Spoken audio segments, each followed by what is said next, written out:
allegiance to the flag of the United States of America and to the republic for which it stands, one nation, under God, indivisible, with liberty and justice for all. You good to go, Alex? All right. Are there any changes to the agenda tonight? Any additions? Nothing? Okay.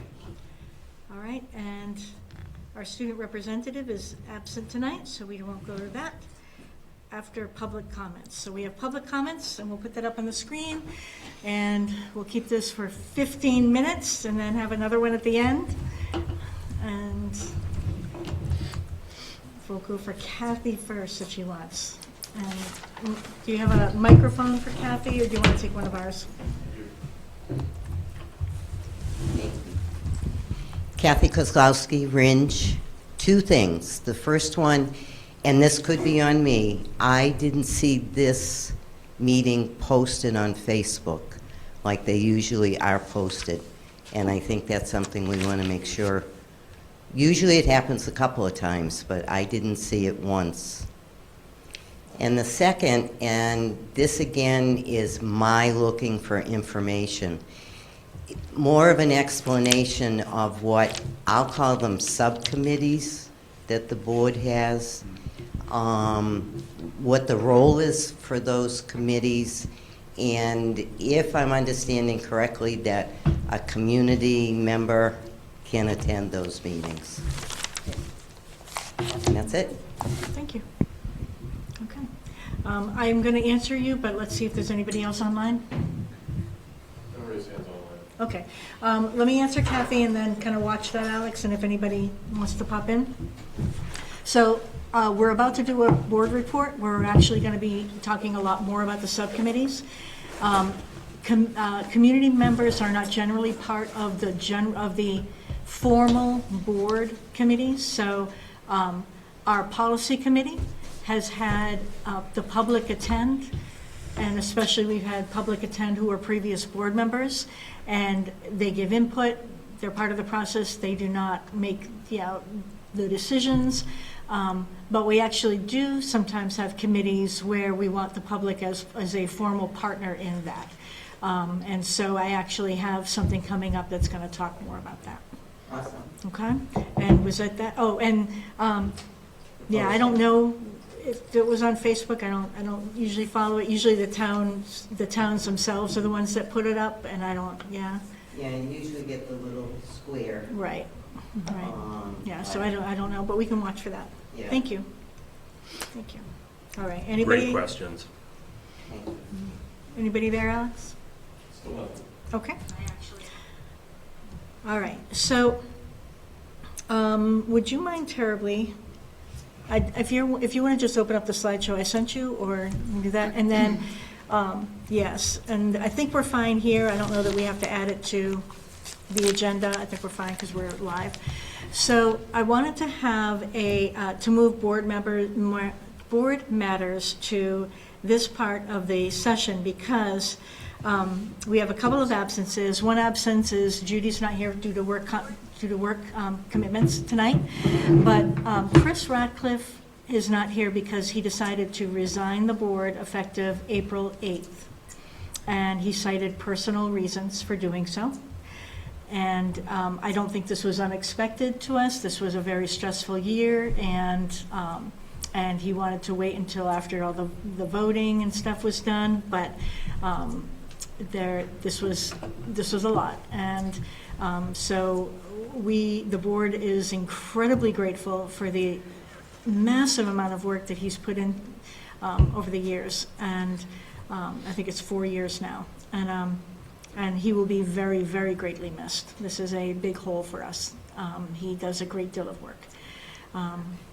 And so if you could go, thank you. Yeah. So the candidacy process is in two different policies. BBC is the policy that says this is how we recommend people resign from the board should it need to happen. And Chris did a written letter to the board, and that was all there. And so the board does not need to approve it. The board simply acknowledges that resignation. BBBE states the next part of the process. And that's a long policy. This is only the end of the policy. It's not the full thing. But we wanted to talk about what this step is going to look like. And so if you go down to the next one. So I created an application. And what we'd like to see happen is and it's a very, very simple application. And let's hope it opens. Is it not going to open? Good. Okay. Very simple, one-page application.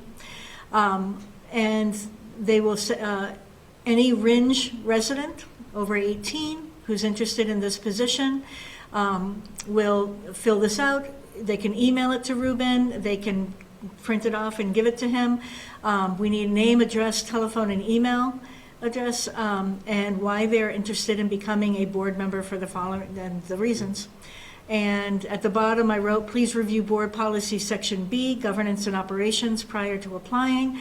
There's a lot that happens on the school board. There's a lot of responsibilities. People need to know their responsibilities before they sign up. And then their signature and the date of them. So what we're requesting is anyone interested in being a Ringe board member, and I should stop here and say, we had a Ringe candidate on the ballot that was with Jared on the ballot. They got a lot of votes. That person's not automatically our next school board member. That's not how the system works. If that person would like to renew their candidacy, then this is the process to do that. And but anybody else in Ringe is welcome to as well.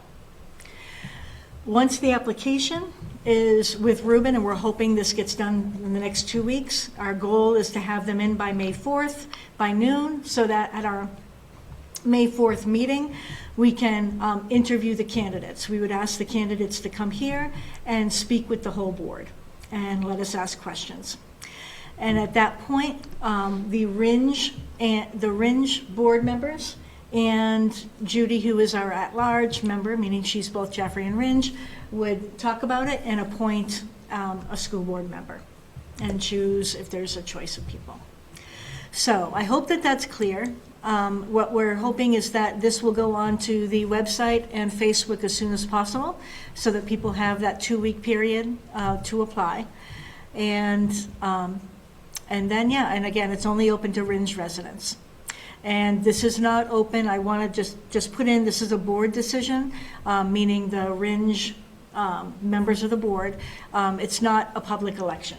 There will be no, the public, we will have public comments, time in that meeting, of course, but it's not an election for those purposes. Okay? Board, do you have any questions on that? And they'll serve till next Thank March. you. And they're going to serve till next March. Chris's term ends in 2 years. Anybody newly appointed can only be on till the next election, and then they would have to re-up. So at that next election, there was automatically going to be a position for 1 year on that for Ringe. Lisa, what would our procedure be if no one wants to run? Then we keep it open indefinitely. Then we run with a 6-person school board, and we keep it open indefinitely. Okie dokie. Yep. It'd be awfully nice if somebody came forward by next May 4th. We have a lot of work to do. I think there was something in the RSA about the selectmen appointing somebody. You're I right. think that wasn't for school board. That was for budget committee. No, Yeah, I that had thought it was the related selectmen to, aren't on the school board one. it carried on after the, let me see if I can, maybe we should read it. Yeah. I think it said something about the selectmen appointing. All right, so we will look further into that, but hopefully that won't be necessary. Okay. Committee assignments and scheduling. So the mandatory committees that really are the main ones that the school board is in charge of are policy, education, finance, facilities, and manifest. Those are the ones that the generally are recognized as the main jobs of the school board. We've been playing with how to get these done with our limited scheduling and with limited staffing, and put finance and facilities together. And I understand that you guys had a meeting this week, or do you have one this week? We did Why did not I see have one one? this week. No?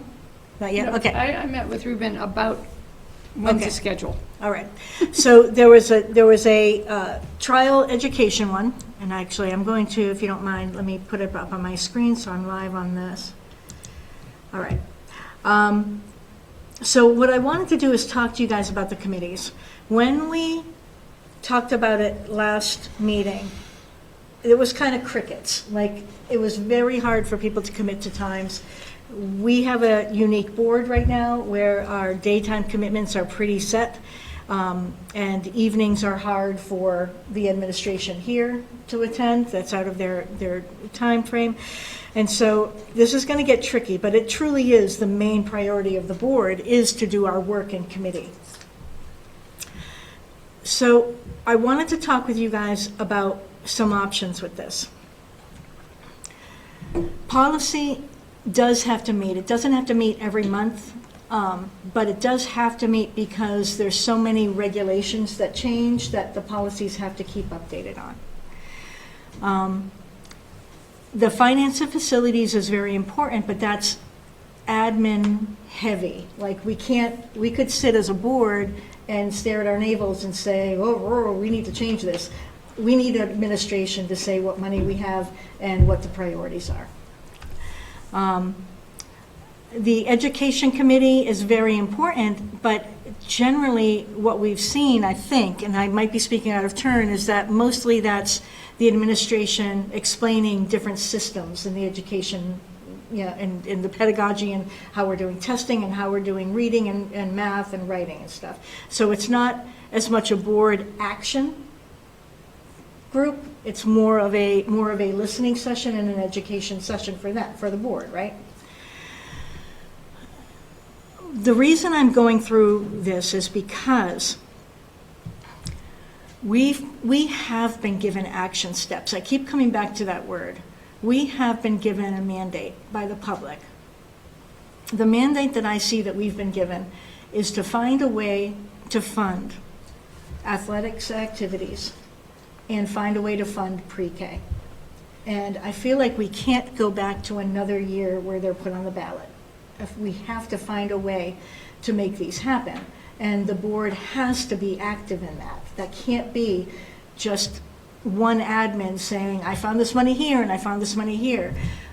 This is too big. And we really saw that with these last two elections, that these topics are really community driven. And I think that we need to really do some intense work to see the direction on these.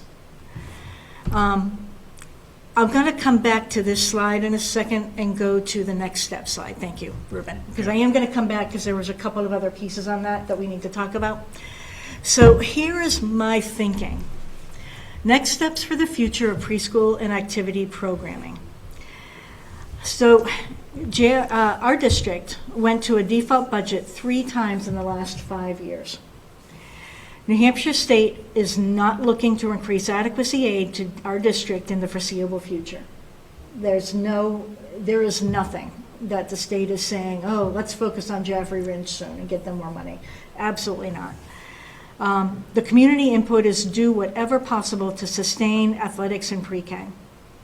And I say that deliberately. I did not include activities in that statement.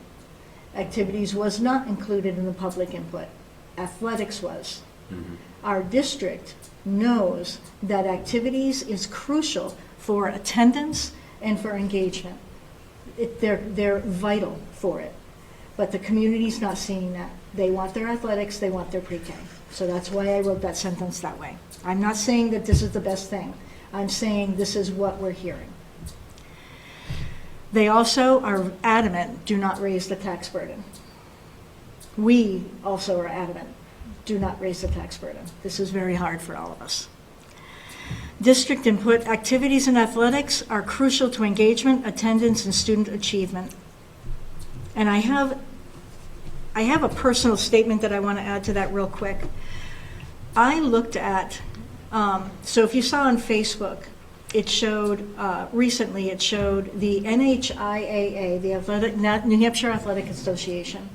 They do an awards for scholar athletes, students who, Heather explained it really well in her activities presentation this summer, but it's students who excel at both. Their grade point average is extremely high, and their athletics achievement is also extremely recognized. So they get a special recognition. I saw the Facebook post, and I saw Heather Lindstad, the athletic director and activities director, standing with 10 students. I looked it up. To have 10 students in our area is unbelievable. Most districts have 3, maybe 4. That we have 10 students that fell into that category this year, and consistently. Last year in her presentation, she showed how many. This is extraordinary what we do with them. It should absolutely be recognized, but it really can't be swept under the rug. So, pre-K, other district input, and by district I mean administration. Pre-K has shown value in school readiness and lowered need to hire paraprofessionals in early grades. Those were data-driven. Here is the data. This is an opinion. Okay. Over the last few fiscal years, programming for these 2 areas accounts for about $1 million. Neither program is accounted for in the New Hampshire Ed 306 state minimum standards. So that's all. This whole year in one slide of the fight for why we want pre-K, why we want athletics and activities, and the struggle to keep it. So that's what that is. So then going to the next slide, here is my thought tying in with the committees. What if we focused 2 short-term committees to seek funding avenues that do not rely on the operating budget? Committees to include the public and our board and faculty and administration, with the goals to bring back to the board viable solutions to fund these 2 programs for the next 5 years, sustainably. The question that I'm looking at this point is not, are they valuable? Or, what do we remove to keep them? Focus on funding possibilities for sustainability and growth.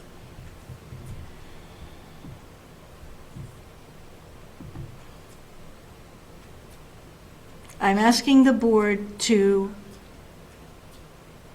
put a pause on the majority of those listed committees. Education, wellness, all of it. I'm asking for a pause. I'm asking for a 2-3 month tops. I would love before September to actually come back with something viable. That's what I'm asking. I'm asking for the board to basically split up and say, I would like to work on this, and put out the surveys and get the administration and get the public on these committees focused on these goals. Make these things sustainable. I know that Messinic is already working on making their middle school activities sustainable, and they brought the public in days after their school board meeting. This is something we can do quickly. We can get people involved quickly, and we should do it while we have the momentum of this election and the votes. So, board thoughts. Christine.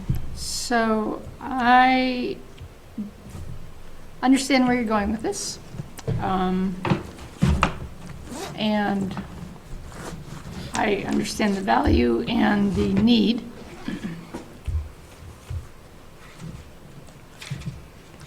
Very concerned about not having a finance committee for a few months. We are heading into the end of the fiscal year. We need to know, I know the administration knows where we stand fiscally, but we as board members need to know where we stand. What if we have any retainage? And not only that, we need, quite frankly, we have lost our strongest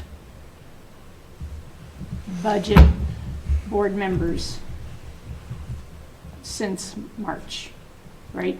John, Charlie, and Chris. Yep. And to not have that finance committee meet regularly is going to be very dangerous for us. It's my belief. And similar, in the same vein, we also have a young board in terms of understanding our education curriculum, our education goals, our education, our culture, and maybe we don't have to meet every month, but I believe there's a great deal of work that needs to be done with the, to put it this way, with the items that are actually in the budget now. Education, we're looking for new curriculum for math. I mean, these are big things. Trying so hard to bring up our scores.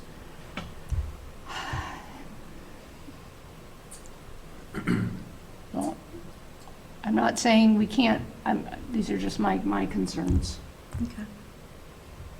I feel like we have some new board members that we need to educate about how our systems are run. And we need to be very strong and focused on our budget even before budget season begins. My thoughts. All right, that's, I kind of feel the same way that Chris does. I think the financial part of it is important. I think the education part is, I'm not sure how you're gonna go about this. I mean, I don't think somebody's gonna come up with $1 million for us to fund this stuff for the next 5 years. How are we shopping for it? Are we trying to see if someone else will take over the preschool? Are we hear a lot about booster clubs for the sports and stuff, and you know, some of that comes in little drips and drabs, but not $1 million. So I'm not sure that's, I know what you're saying. Those are important things we want, and the public wants, but if the public wants this, the voters want that stuff, then they have to understand they're gonna have to pay for it. And we're not gonna short education to have sports. That's my feeling. I mean, we've talked quite a bit about doing a partial, like, paying something for pre-K, right? I mean, that's been discussed, right? say that again? But like, as far as like anybody that wants to join pre-K, like you contribute something financially. Hasn't that been mentioned, like a option?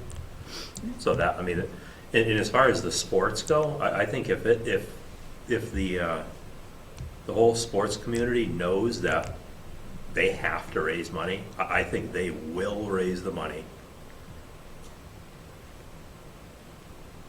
Messinic is. I mean, you see on Facebook, they got GoFundMe pages for their Messinic sports, and they are raising money. I think they'll raise it, but I think they'll raise it for the sports. They want it to go for the sports, and I think that's their concern. They think it isn't Yeah. gonna go for the sports. And it's not sustainable, like, we need something sustainable. Right. We can't just keep doing this year after year after year. Mhm. Yeah. And so I understand what you're saying about pre-K, like, because we could talk about, do we bring in an outside group to run it? This year, for 26, 27, we have a plan. But after that, what is our plan to keep this valuable program in our district? Do we charge a baseline fee like we do with the Little Oriole Center, with the idea being it's just to cover our costs? Do we bring in a nonprofit? So there are some pretty solid questions. And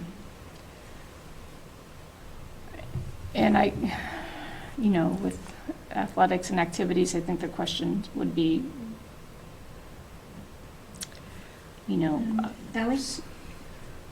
I just sort of, when like reading through that slide, I'm thinking, doesn't that kind of fit into some of the other committees that are happening? Like, why separate it out? Why are we not having those conversations alongside their true committee? I don't know, that's, seems to make sense to me, but.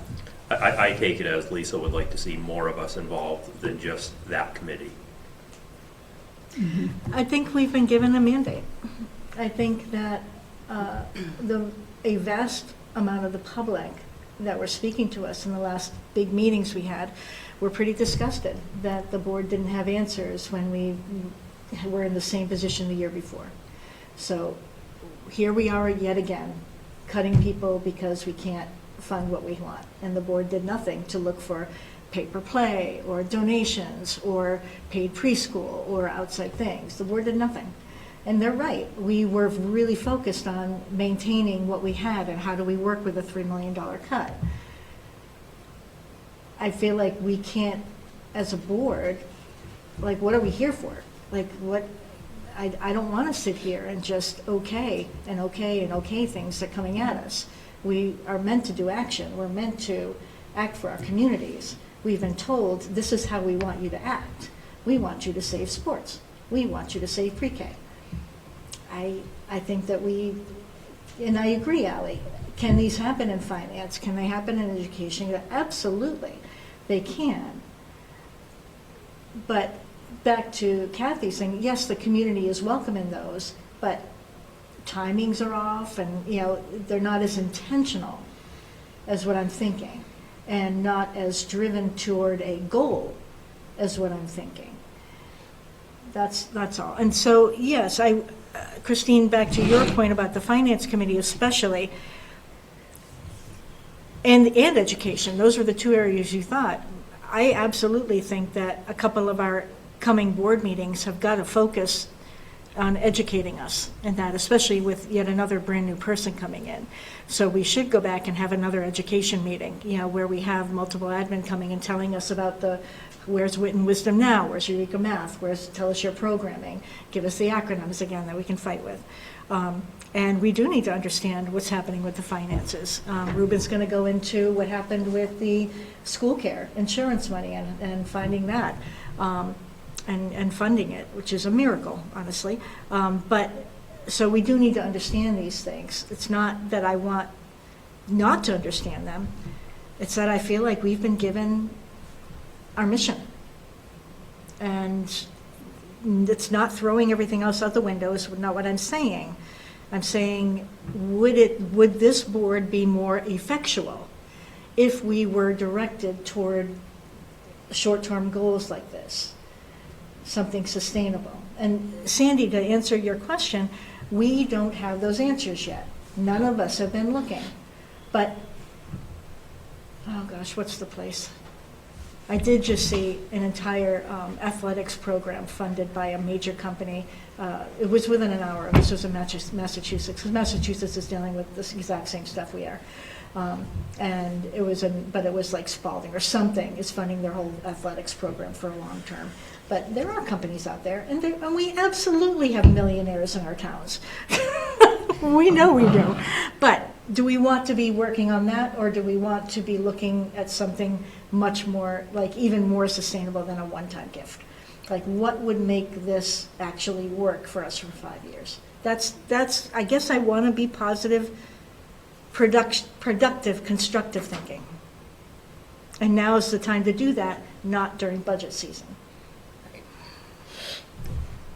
So are you suggesting we all give her some thoughts to this and see what we can research and what we think would be ideas to work with this? Or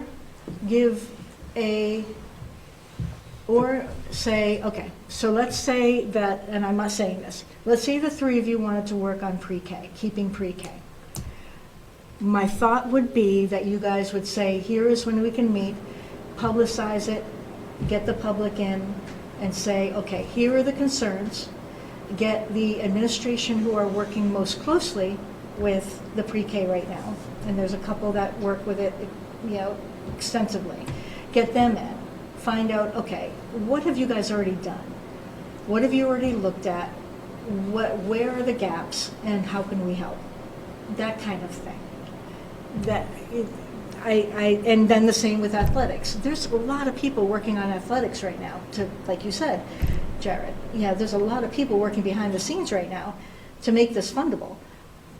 I think the board needs to be involved in it and not as a one person going to a meeting. I think we need to be active in this.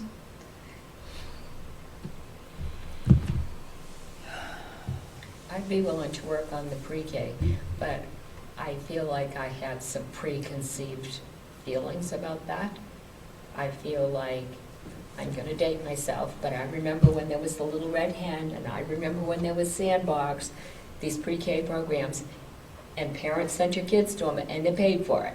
So I feel like, I don't know what, somehow we evolved into, we are providing pre-K, which I'm not saying it's not a good program. My kids both went to pre-K, but somehow we evolved that we owned it and brought it into our little bucket, but we didn't bring any money with it. So I feel pre-K is very valuable. It should be open to everybody, but you should pay. I agree. I sent my kids to pre-K, but it was just a little private pre-K, and Right. we paid for it, and it was good. I think this is long before pre-K started here. And if that's the direction the conversation's going, I will join in that thing. I think that it is fundable through pay. Yeah, I think people. And there yeah. must be models that are doing that. So, Ally, I just saw you nod a little bit. Yeah, no, I'm agreeing. I'm agreeing Okay. with everyone there. And this is not a vote, this is simply a direction. Christine, what's your thoughts? My thoughts on how to fund Right now, pre-K? this is on this. So right now, the board is Or on throwing this out idea of that pre-K could be funded through self-funding. well, I don't know if we need, if we're talking about having a committee, we should invite members of the community and maybe some of our, someone like Susan Sarles. Sorry, Susan, if you're paying attention, I'm sorry to bring you up, but you did, she did speak so passionately about pre-K.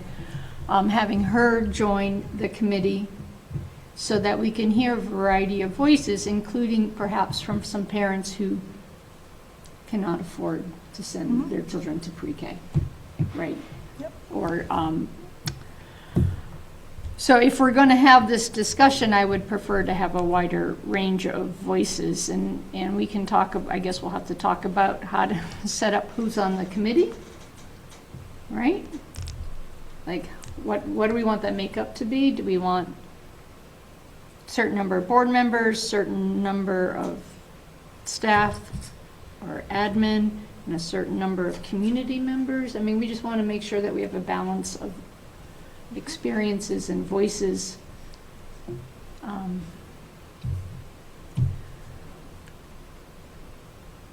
I understand what everyone is saying about pre-K, but I can tell you that there was a point when we were raising our children when we shopped for the cheapest pre-K, right? And I can tell you that it showed. Whatever we can do to provide the children in this community that boost to get them ready for school,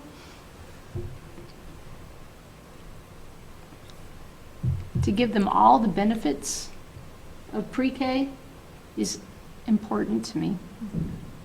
And I would like to see, that's why if we're going to do this model, I would like to see that we make sure we have a wide range of voices, maybe someone from a nonprofit, who's already doing this. I don't know. I want to make sure that we have a wide range of voices. Yeah, you bring up a good point about the affordability piece. Like, I think the conversation goes way bigger than just collecting money from families to send your kid to pre-K. I think we could look at possibilities of what is a little, maybe a scholarship or a small fund to help some students that can't, or families that can't afford the full tuition or something like that. I think it gets bigger than that, and that would be a very important piece to it, I think. Yeah. And one thing that I struggled with it this year, or these last 2 months, is by saying that we're going to have these two, this classroom and cutting the second classroom from our current program right now, going down, so that we can give full funding to those two. What if we had put into place a more equitable pay? Because we can't just say, okay, yeah, now some of you aren't going to pay, and now we'll have another classroom with paid. Yay, we fixed it. No, everybody either has to pay or not pay. That's not, and you're right, it can be scalable. But we're not in a position to be able to just add in a paid program now. But sustainably, we could say, okay, for this amount of money, now it's less money to have more preschool, and I don't know. I do think this is a big conversation. I do think it's worth having some good action steps to move forward quickly on this. And I agree, get the community in, get the administration in. One thing that we could do for this piece tonight, again, I'm thinking action, is direct the superintendent to bring back to us in a few weeks, this summer, what the administration has already been putting in place and doing, what kind of explorations they've had for, I think you had said, Ruben, that you were kind of looking at, okay, Keene State had some options, and how does Conval have their own preschool, and yet they do some, how do they get it done? And, so I know that you have people that have already been working on it. Do we want to set up a board meeting that's going to talk specifically to this with as much information that way as we can get, and ask parents to come and join that conversation, and that specific board meeting to talk about pre-K? Would that be a action step we could do? I don't want to just drop this. And I don't want to just let this go until Yeah, the no, budget. I think that'd be good. Get parents involved in it and get their input. Are they, if the parent had the opportunity to pay, we don't know what the number would be, but if we told the parent, hey, you're gonna, you have the option to send your kid, but you'd pay 60% of it, and the school district would pay 40%. Would you still send your kid? Right. Or I mean, what's their other option? To send their kid to another private pre-K and pay 100%? Like, this is great discussion. If we invited parents to a board meeting, and I know you would understand this, we can actually ask them financial information about what is viable for them. We couldn't do that. But can you pay?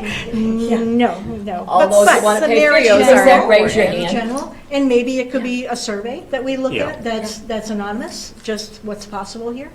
Okay. And I'd like to know what the total cost of pre-K is. What would be the total cost? The benefits, the teachers pay, the supplies, the total cost. What, if you told me what that bucket cost? And to add to that, I would like to know that information for all the kids that want to go, for all the families that want to send their kids. Remove the wait list idea. For all the kids that want to be there, how much does it cost? Because there's always been a wait list. Yeah. How many people on the wait list? Like, what's the normal year? We have a wait list now. The past 2 years, we have had everyone who has wanted to get in has been able to get in. Say that I didn't hear it. The last 2 years, we've had the group that has wanted to get in has all of them have been able to get in. So no wait list for the last We 2 have had years. 0 wait But we've had lists. 3 classrooms in each Okay. school. Yeah, and that was what COVID did. Prior to that, I remember 30 and 40 kids. Oh, on we had a wait wait list. We now have a Yeah. wait list. So Now we do. Right. Yes, we do. Because we Yeah. don't know one classroom in each school. Yeah. So you got a wait list of approximately, not quite, but a classroom per town right now. It's hard. Okay, thank you. I really appreciate that. Let's go on to the athletics activities for a second. And then when you want, that is what it says. It's appointed by the selectman and then by the monitor. If fewer than Moderator. 2 members remain, but fewer than 2 members, and they cannot agree. Yeah, so what you're showing me is the cooperatives, if fewer than 2 members remain, which they don't, we have 3. Right. And then if they can't agree, and all of this is just if nobody shows up. Right, and So it we would just be the continue it. selectmen. So, And if the selectmen choose not to appoint someone, it's the school district moderator. But that's not if people don't show up. That's if if we can't agree and if there's less than us. But there is 3 of us, so we're good to go. But if we have nobody shows up, or nobody applies, or we can't, the Ringe people can't agree on who they want, Right, then it would go to the selectmen. okay, yes. That's the options. Yeah. All right, so, right now, we do have a lot of input happening, and a lot of work behind the scenes on athletics and activities. I would like board members involved in that input. How can that best happen? I feel like, contrary to bringing it before a public meeting, I feel like that just gets people angry. I feel like there's too much personality coming forward to make that productive. A smaller work group would make that productive. And that could absolutely be done in finance and facilities, and absolutely. Heavily involves both of those. So, do we want to add that to kind of finance facilities agenda, to be looking at athletics and activities as a sustainable model? What do you guys think of that? Who's on Rather that than committee? inventing a new committee? Who's on that committee right now? Hmm? Who's on that committee right now? Jared, That's up in the air. Yeah, it's up in- Without Chris, and we don't have a Chris new was board on it. member, that's up in the air. And don't let me forget to talk about vice chair. Don't let me forget. So, let's talk about the athletics and committees. What do you guys think about adding it to finance and facilities? Adding that agenda item to it. I know there's a lot with finance and facilities, as it is. I mean, I think we can be a part of it, but I mean, this is gonna be, I think we just need more than me and Sandy. Yeah, Are you two on it right now? Yeah. yes, Good. You are good for that. but I want to focus on finance and facilities. I'm not sure I want to focus on sports and activities. That's what I'm Like, saying. I'll gladly be a part of it. Yeah, Like, I'll be a part of it, whoever else. Okay.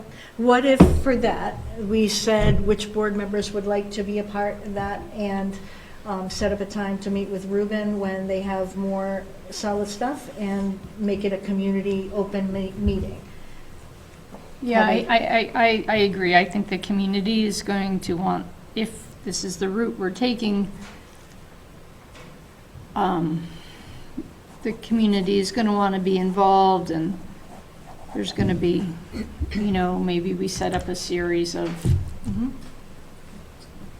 I don't know how many, a set of meetings, and this is going to be a hot topic. It And is, it's so gonna have let's to be very carefully. Do it well, but away from a board meeting, and Yeah, Sandy's has a carefully good point. moderated. Take it out of Yeah. it. Okay. We've heard a lot from the public already about this. And it's interesting to me how many people are saying the same things. So is it really gonna, I don't know, maybe we're just gonna hear a lot of the same and just be able to flesh through all of that. Well, I think there's administration that's been working with groups to look at Yeah. different funding options. Yeah. And so I think rather than bringing that right away, because nothing is set, and when we come here, it feels like it's not as exploratory. Mhm. So as the exploration is happening, I believe that the board has got to be involved in that. Yeah. So, and the community should have hear some of that. I mean, that's a good thing to have happen. But how can that happen is what will best facilitate that process of making sure that the board is involved and active, and it doesn't de-escalate to something unconstructive. Mhm. So would you guys, I will nobody's jumping in, I'll keep going, jump in, honest to God, jump in. I mean, I'll be part of that conversation. I don't have a problem being part of that, and Okay, I've certainly been contacted by a lot of people about it, so I'm happy to continue the conversation. okay. And it doesn't I have would to, be- that doesn't have to happen right away, because again, there's things working in the background. But would that be a meeting that we could ask Ruben to set up? And then, and just have as a separate meeting of this is what we're looking at, and just a small group kind of thing? And- Just more, just the sports related, Exactly, and sports and activities. activities, yep. Yeah. Really focused on that. yeah, not, And how not to- just, and how to not make it- lumping it all into the Yeah. finance Finances, facilities. Yeah. Yeah. This is Yeah, kind of keeping them just for that. somewhat, And how to make it long-term sustainable, not just fun for next year. Yes. Huh? All right. can we would we be open to having a few people? I mean, if it's gonna be a committee, can we have like a few people from the public I would hope so. part of that I would committee? Like, I really mean, it's not I just, think that's important. yeah, As long as, absolutely. again, as long as it can be constructive. Yeah. Like this is, yeah, absolutely. Not just a couple school board members and Right, 2 staff. yeah, Like, we need, yeah. So then with that in mind, that would be something that we would want them to look at scheduling and putting in place to just have that conversation. A lot like Messinic did. Now, Messinic was targeted to how do we save middle school stuff. Mhm. So I'm not saying that, but I'm saying they had a separate meeting. Yeah. Public was there. Here's what we're kind of looking at now. Whatever could be said, there might be things that they're putting in place or thinking about that would be precipitous to bring to the public and do damage to, future partnerships. That could be. I don't know.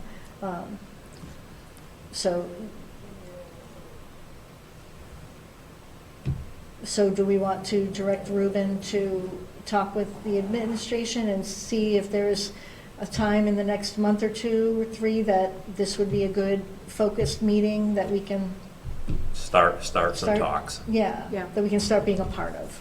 They're Maybe. doing their work. Public's doing their work. Maybe How can the board? after graduation, Oh, yeah. because Oh, yeah. No, I we're too think it's close the to end of the year graduation, and yeah. everybody's busy. Yeah, we're too close to graduation. Yeah. All right. So, I see all your notes and drawings, Ruben. So what I am going to ask then is to have 2 votes.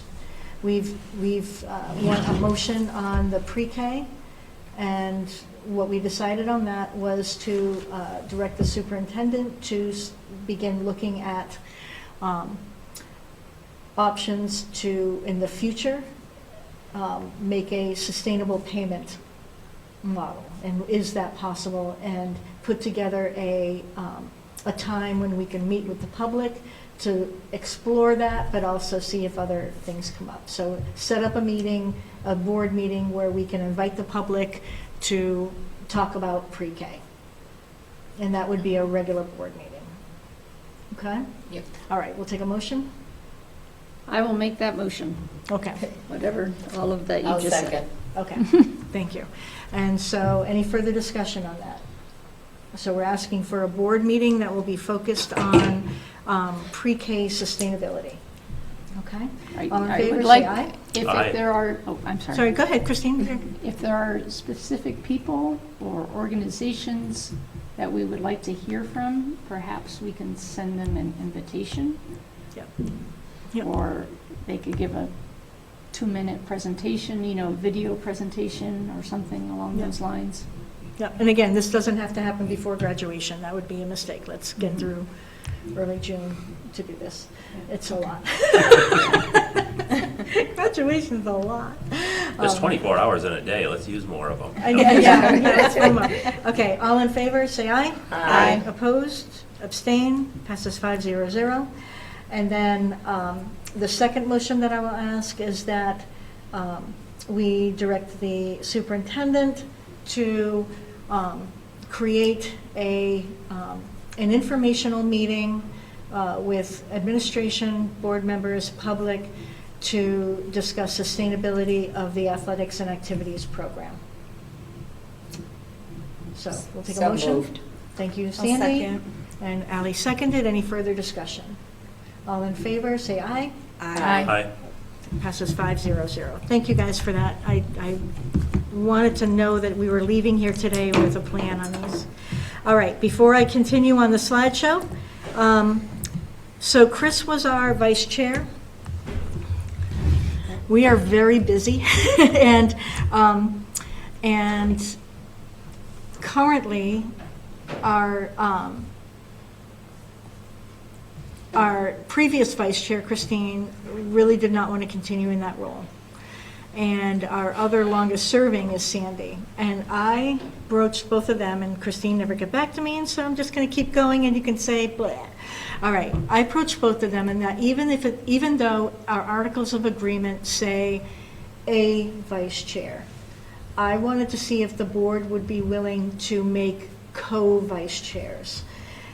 Sandy and Christine both have commitments that take them away quite a bit. Like, it's your own business. This is not an easy thing to take over as chair last minute. And so I wondered, with our unique breakdown of board, how would you feel just for this term, creating a co-vice chair model and asking Sandy and Christine to do that if they agreed? Yeah, I never heard of that happening, but I'm all for it. Sounds like a good idea. Thank you. I feel like I have a really biased opinion about it. Of course you would. What's your biased opinion about it? That I don't want to do it, so somebody else should. Yeah, thank you. Thank you. Yeah. I think I said a hard stop at one time too, but at this point, I think Chris and I gotta do it.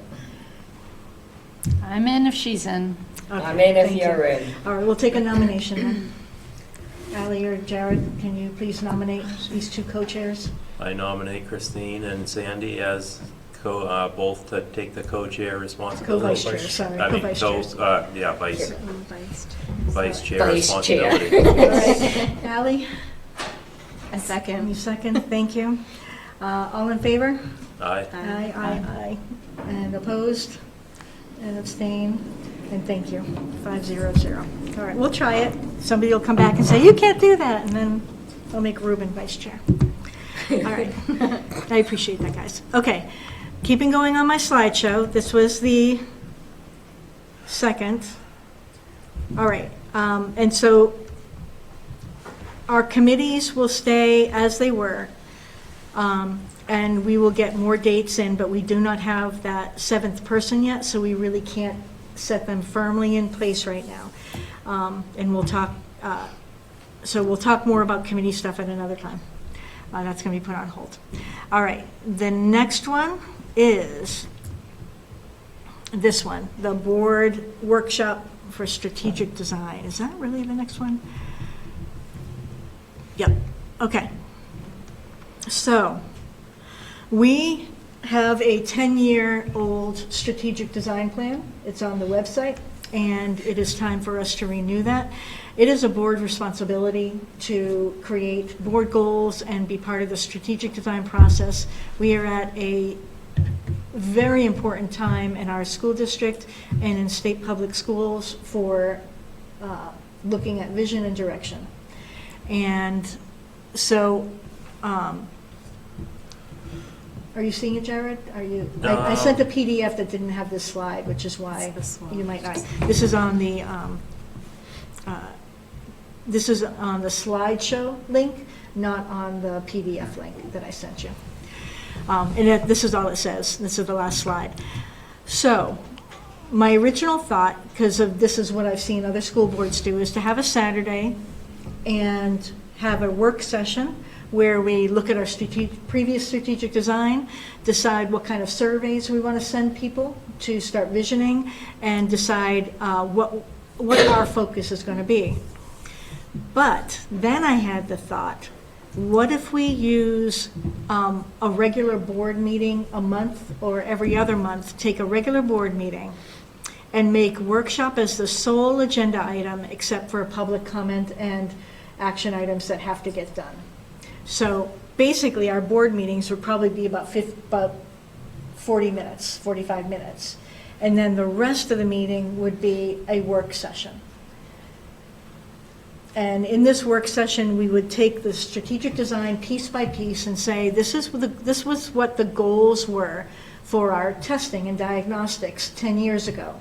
How have they changed? We would need administrative input, or at least for our first meeting, we could say, what do we want to get input on? And be very specific so that we don't just bombard administration with, tell us all about testing again, and no, we can get specific. But the goal is to say, what do we want to do for the next 5 years again? The other one was great and lasted us a long time, and there wasn't a lot we changed 5 years after we did it, because there was so much work put into it. We don't want to reinvent the wheel, but we also, I think all of us can see where public education is heading in the state. How do we stay relevant, viable, successful, and growing and progressive? I don't know. So how do you guys feel about editing our board meetings to accommodate this? Or do you feel a Saturday blitzy kind of session would work? I'm going to be honest.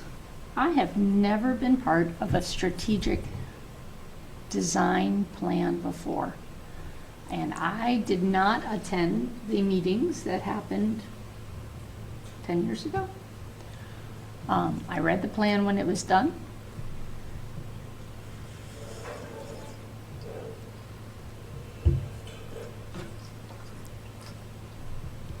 I would like to perhaps have some guidance on how this process should work, has worked in the past. Maybe do some reading about it. You know, I feel like I'm not ready yet, because this is that plan.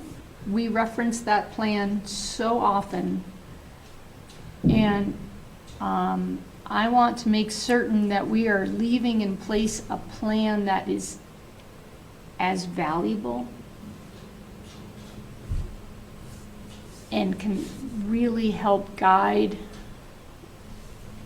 our school in the next 5 years. I mean, so much is going to change, right? Open enrollment and maybe a new administration. Maybe new funding. I mean, we just don't know what could happen in 5 years.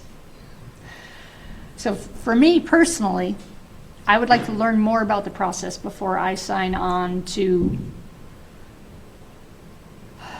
carrying out the process, because I just want to make sure that I understand how to do it correctly. Does that make sense? It does. It actually makes really good sense. And I see nodding a lot. And again, we are a younger board, and none of us were here 10 years ago. The previous people were, except for Ruben, who pretty much invented the thing.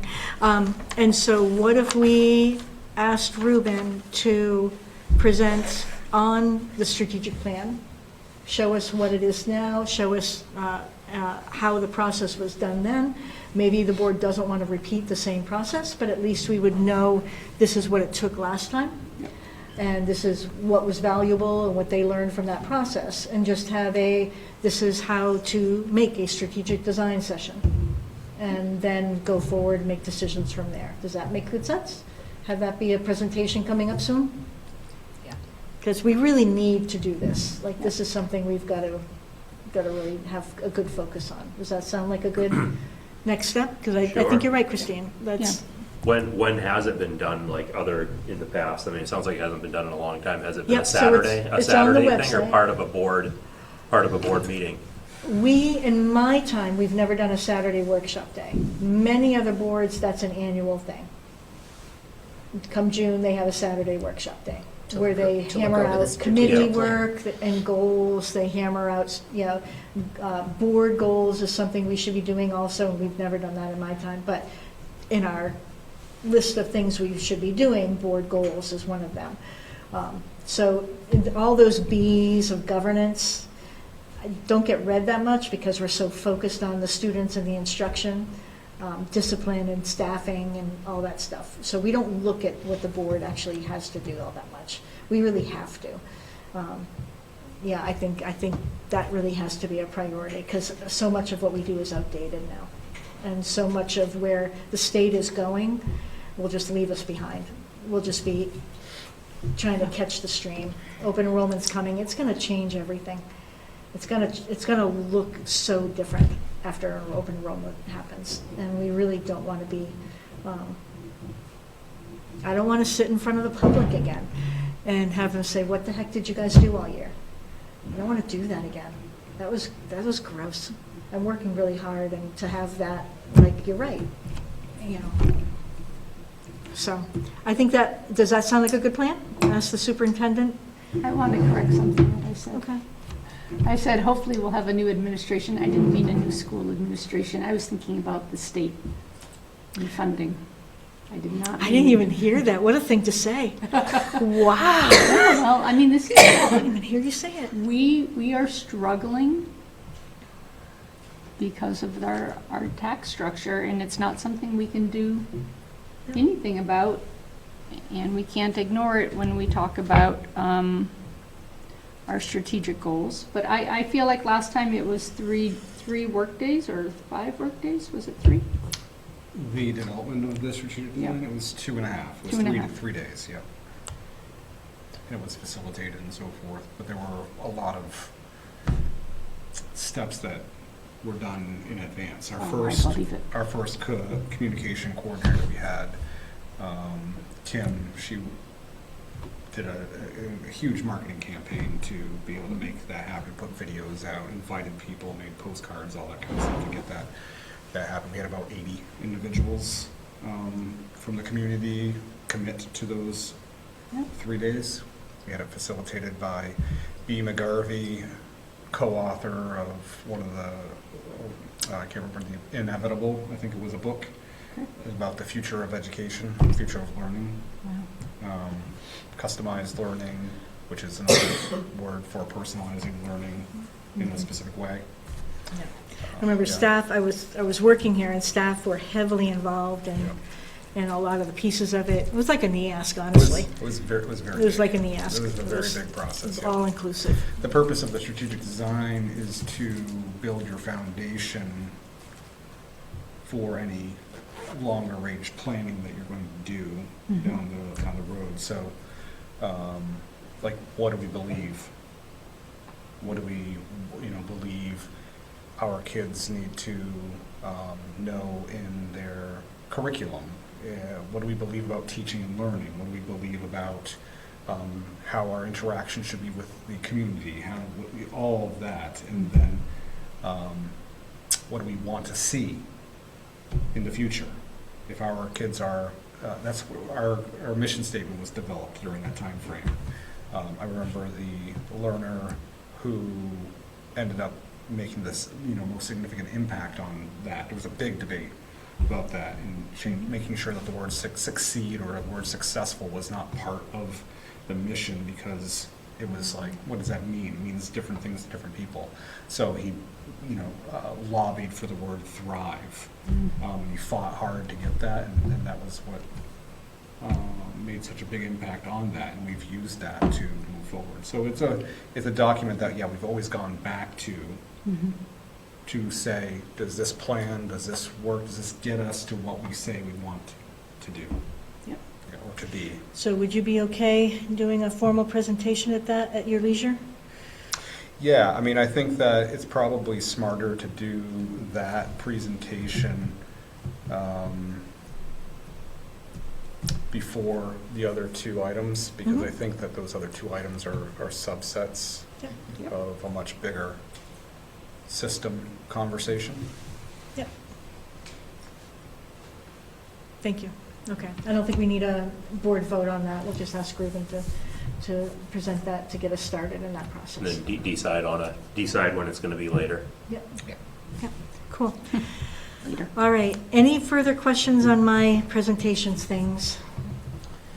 Okay, we're pausing committee work, but basically to answer Kathy's question, the public is always welcome to the meetings. They generally should be posted with agendas and minutes that can become lax unfortunately, but I've seen that kind of across every district. That's a hard thing to keep up on, but I will ask any board committee members to make sure that you guys do an agenda, share it with us, so that it can be posted so the public can go.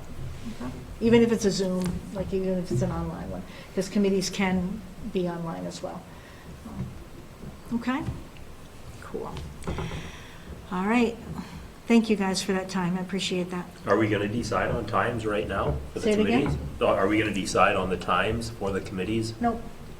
Not without our seventh person. Oh, okay. Yeah. I mean, is there a committee that's supposed to meet in the next couple of weeks? Okay, So then let's we let it go met- to We the, would meet the third Monday. That'd be So- today. Yeah, so, next month. Yeah, okay. so, it- Okay, we'll figure that out, yeah. okay, Right. so figure it out, let us know if it falls in the next 2 weeks, and we'll get it online, okay? Perfect.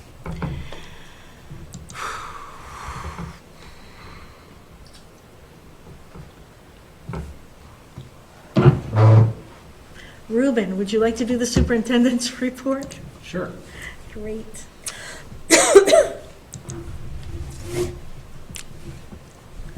Relatively short presentation, because we talked about a lot of things already, but just some updates. Talk about school care and the final payment, preschool pre-K update.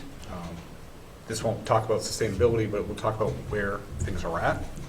And then activities, athletics update, and then mathematics next year. We made a fairly large commitment to a calendar, really for the purpose of making sure that we could get very specific professional development in place. So, real fast, I'm pleased to say we made our final payment to complete our, it's a little bit over, but approximately $585,000 bill that we received before the school year due to the risk pool's financial woes, we'll call it.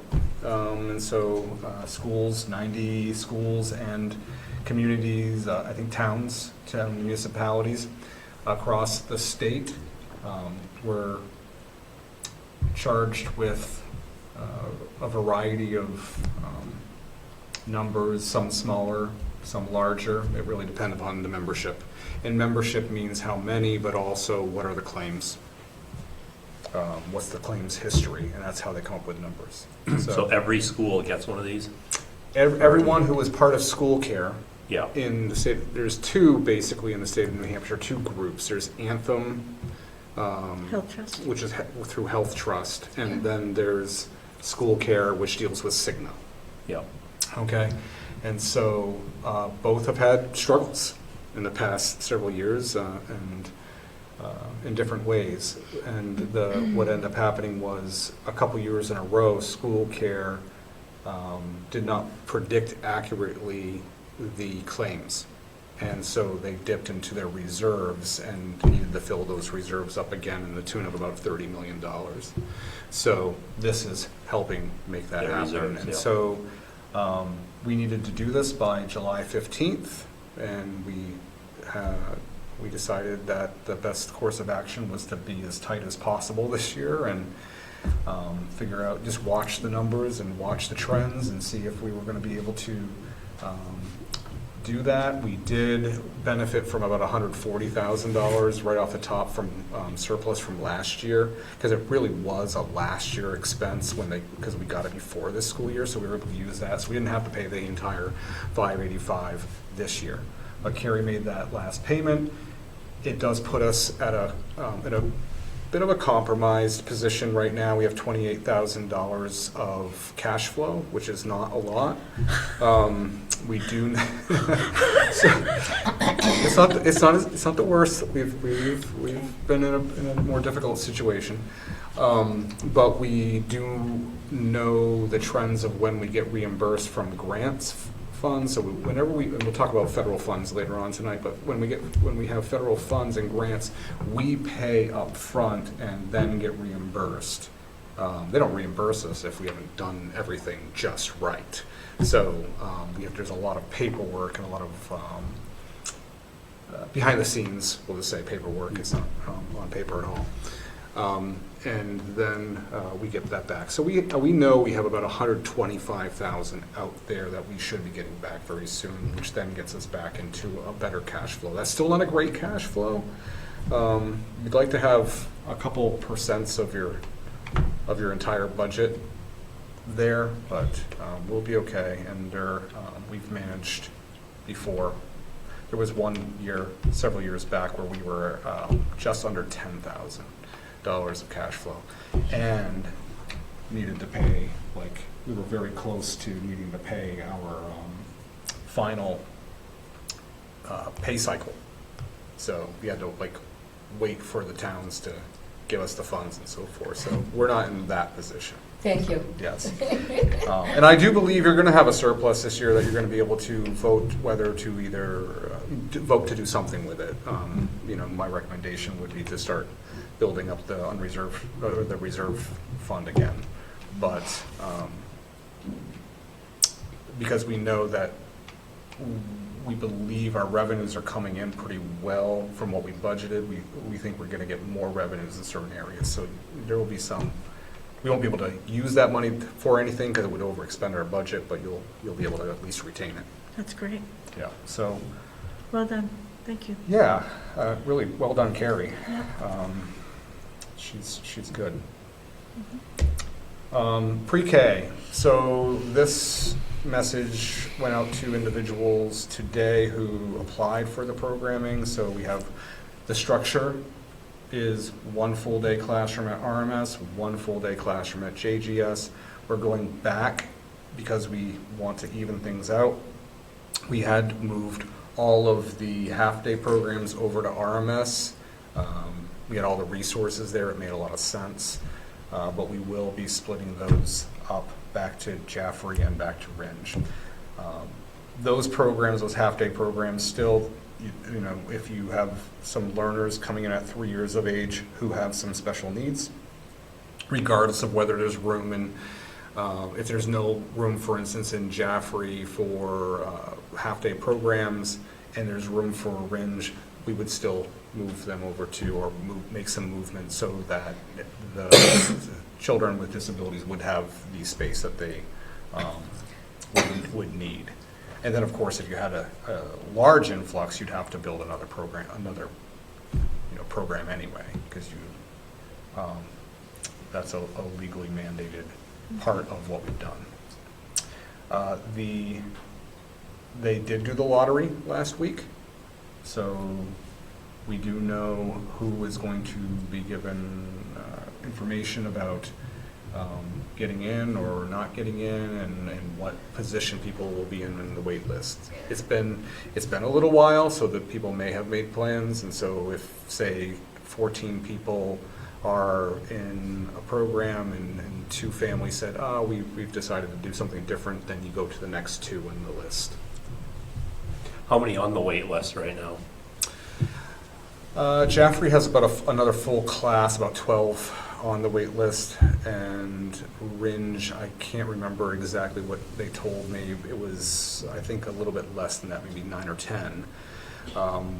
We'd like to have the classes at 14. I think they're going to, in Ringe, have a class of 15, and I think in Jaffrey they're going to try to start off with 14.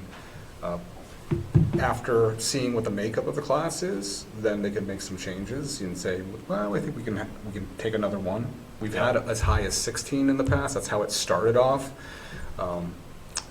Those were some difficult years. 16 is a lot for kindergarten. It's certainly a lot for pre-K. When you're some individuals are still learning to toilet, for instance.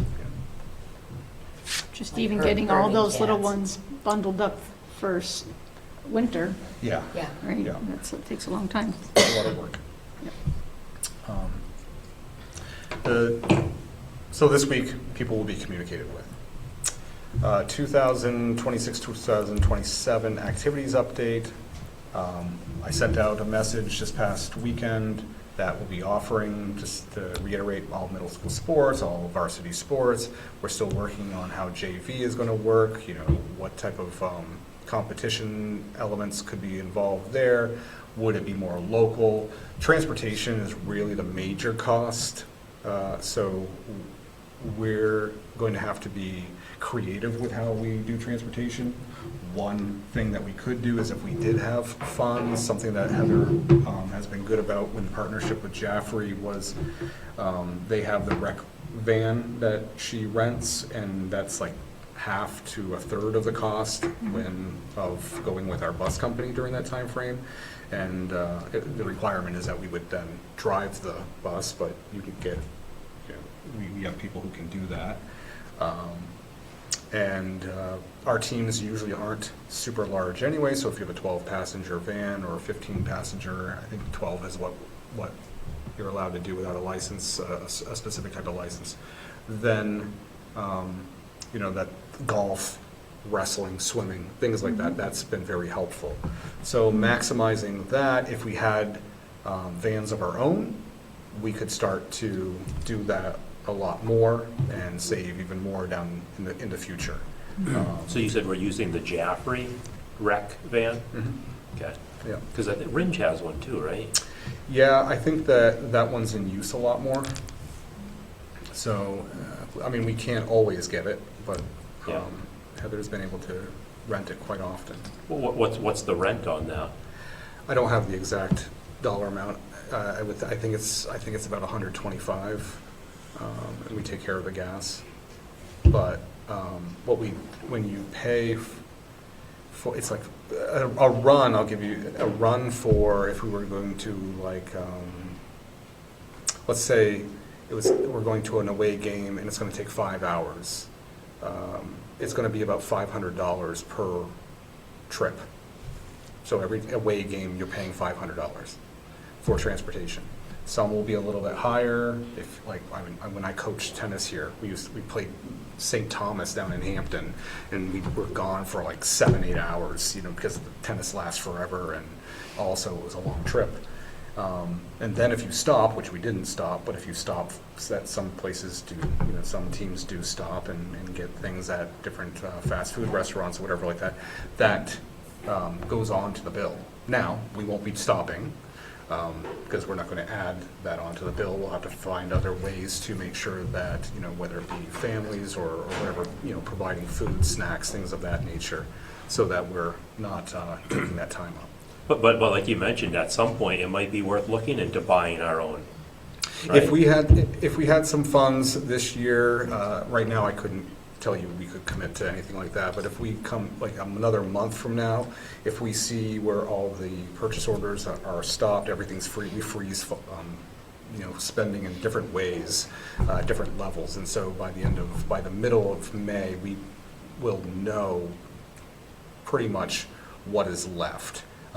Barring an emergency situation. There are a couple areas of the budget that are continuously in flux, because we don't really control who moves in or who moves out or something like that. So, but if we did that, you could save quite a bit. So per year. So vans are more expensive than they used to be, and there are a lot of schools that are doing this. I do think. I could get you a list of schools that are starting to use the vans more because of, maybe not even just because of cost, but because it's getting harder to get bus drivers. So, do evenings, Still have long insurance and long registration. trips and everything, yeah. Yeah. But long term, if it's, long term, But that I would think it would be a save, savings, even if it's that would not save- this year, next year. Yeah. So, most of the money that we really cut half of the athletics budget, basically, and the majority of that is transportation. And so that's what we'll have to figure out a little bit more. And if you have a reduced schedule, you don't have as many refs. Refs are expensive. They're about 200, depending on whether you have one ref or two refs. It depends on the game. They're about $215, $220 per game. So if you have a JV, that's, and then a varsity, that's double that, which is why we've started to look at JV a little bit different. We're committing to the varsity, playing minimum schedules, which a lot of teams do play the minimum schedules. We've always, it's been historical here that in some sports we've played more. but we might be able to find other scrimmages that we can do and play nearby groups, have people come here as opposed to travel. So there's a lot of work that has to be done. So we've already started to look into getting more serious partnerships. We started some partnership development a couple years ago. We made some traction in Jaffrey. We struggled a little bit in Ringe. Recently been in contact with Dan. I think we'd like to start those conversations up again. I know that Heather and I have both been in touch with him, and he's reached out as well. Franklin Pierce, we've just entered, or we're entering into a 3-year agreement for trading off facilities. They're particularly interested in our track. They don't have one. And so we're interested in their indoor time when it's available, not just for track, but for other, basically spring sports is what we're talking about. So maybe some turf, and they've been very good already getting us some space. So there's this not having to pay fees, which is nice. And there's a lot of scheduling around that, and we get first dibs on our schedule, and they get first dibs on their schedule. They have a lot of teams that use their bubble, that sort of thing. We had some questions come up this week. I was emailed about student eligibility requirements. We do have a handbook. For activities in the last couple years, we've made one and put that through to the board. What I'll say is the statement that came our way was that more or less that we weren't holding kids to academics. That's not true. I think that the statements of having our kids, so many of our kids, be scholar athletes, there's a lot of hard work to make that happen, and it's in part not just those learners, but the number of our kids who are participating. The reason why they're able to participate and do well in school is because we work with them, and it's not a black and white process. But I'll show people just who are interested just how to kind of find this information. If you go to the website sau47.org, you go to select a school. If you choose Conant Middle High School, and go to general information, handbooks,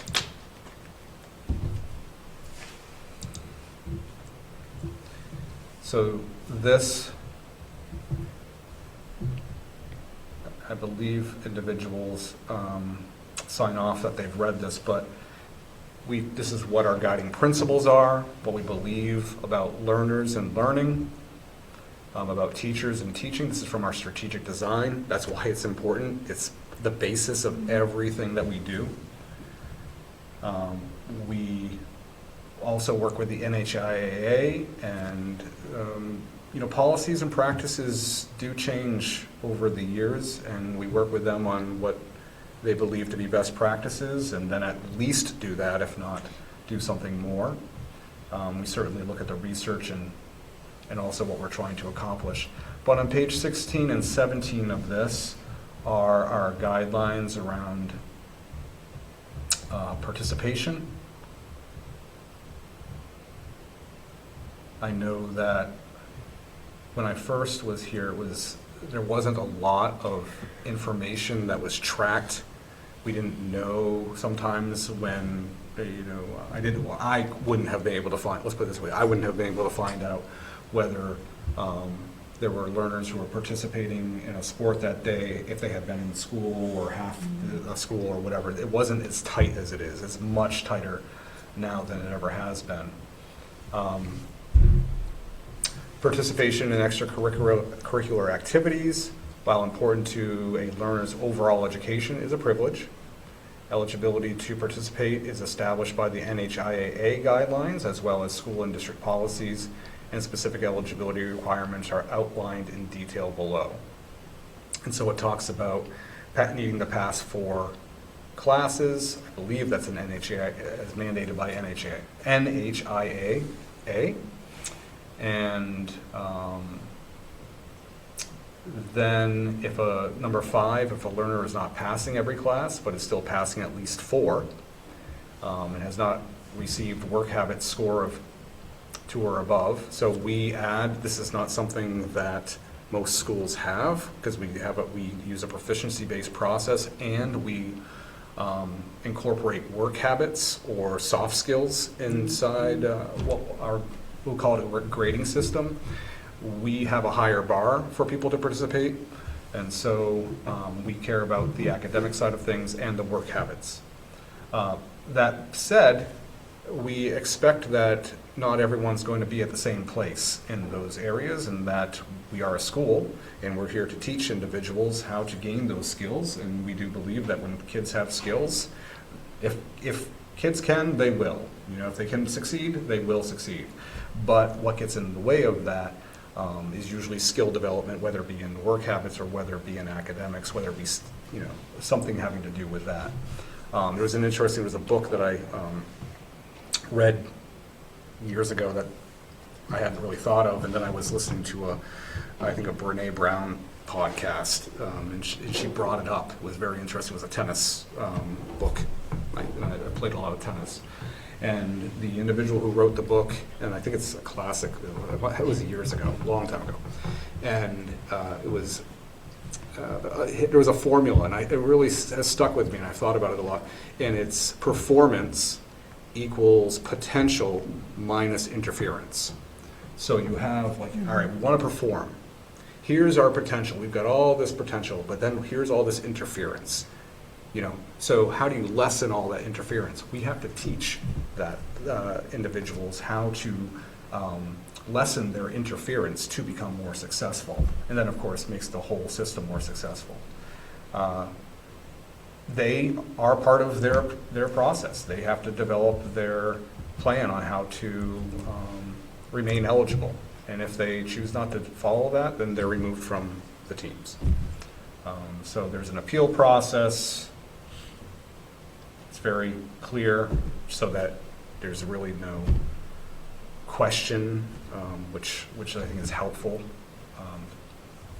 And then we have something, middle school is very similar, but again, because we are focused on their learning, we also want to make sure that they are getting mandatory, if they're part of this where they don't have what they need, then they're getting extra support, and it's not an option. They're getting tutoring with teachers, regular check-ins with counseling, making sure their plan's all set, and they're planning their own plan on how to improve grades and work habits and so forth. So everything that we do from an activities standpoint, and activities we define as clubs and athletics, we know from research, we know from 21st century learning grants that are around from the state. They don't have as much of that anymore, but it used to be a huge thing for after-school programming. The goal in writing those grants and being successful and to run an after-school program was to make sure that there was a connection during the school day with whatever happened after the school day. And so the more you can connect those two and make them less siloed, the better it is for the learners, and we know that. And that can be for STEM, it can be for athletics, it can be for whatever. And of course we understand that it's integral to their sense of belonging, which is also a key aspect of why we do much of what we do. But anyone who has any questions about what requirements there are, or how to communicate, or anything, this is a pretty comprehensive handbook, so going to that first and reading through it, I think is a good place to start, but we're more than happy to set up times to meet with individuals and talk it over with them if they have questions. I could just interrupt that specific portion real quick. Yeah. As you guys make the new one for the upcoming school year and include open enrollment, I think it's going to be important to Yep. include the NHIAA's restriction regarding open enrollment, and that Mhm. students have to wait a full year from the date of enrollment Mhm. to participate in NHIA-sponsored sports. Mhm. That's something that I think a lot of people don't realize, and Yep. I don't think we can say it enough, and it probably should go in that handbook as well. Mhm. That, now that we've approved open enrollment, and the state might make that more fluid, Mhm. I think people might not realize, and if you're in varsity sports for 2 years and you have to wait 1 full year, Yep. that's, and again, from enrollment. So if we do a September enrollment and a December enrollment, Mhm. we have to have those conversations, because the state is looking at that Mhm. model. Yep. So, And I yeah, think the NHIAA is going to start working with middle school as well. I think next year, but So that maybe would affect that maybe too. it's a couple of years. And then Heather texted me while we were here and indicated that,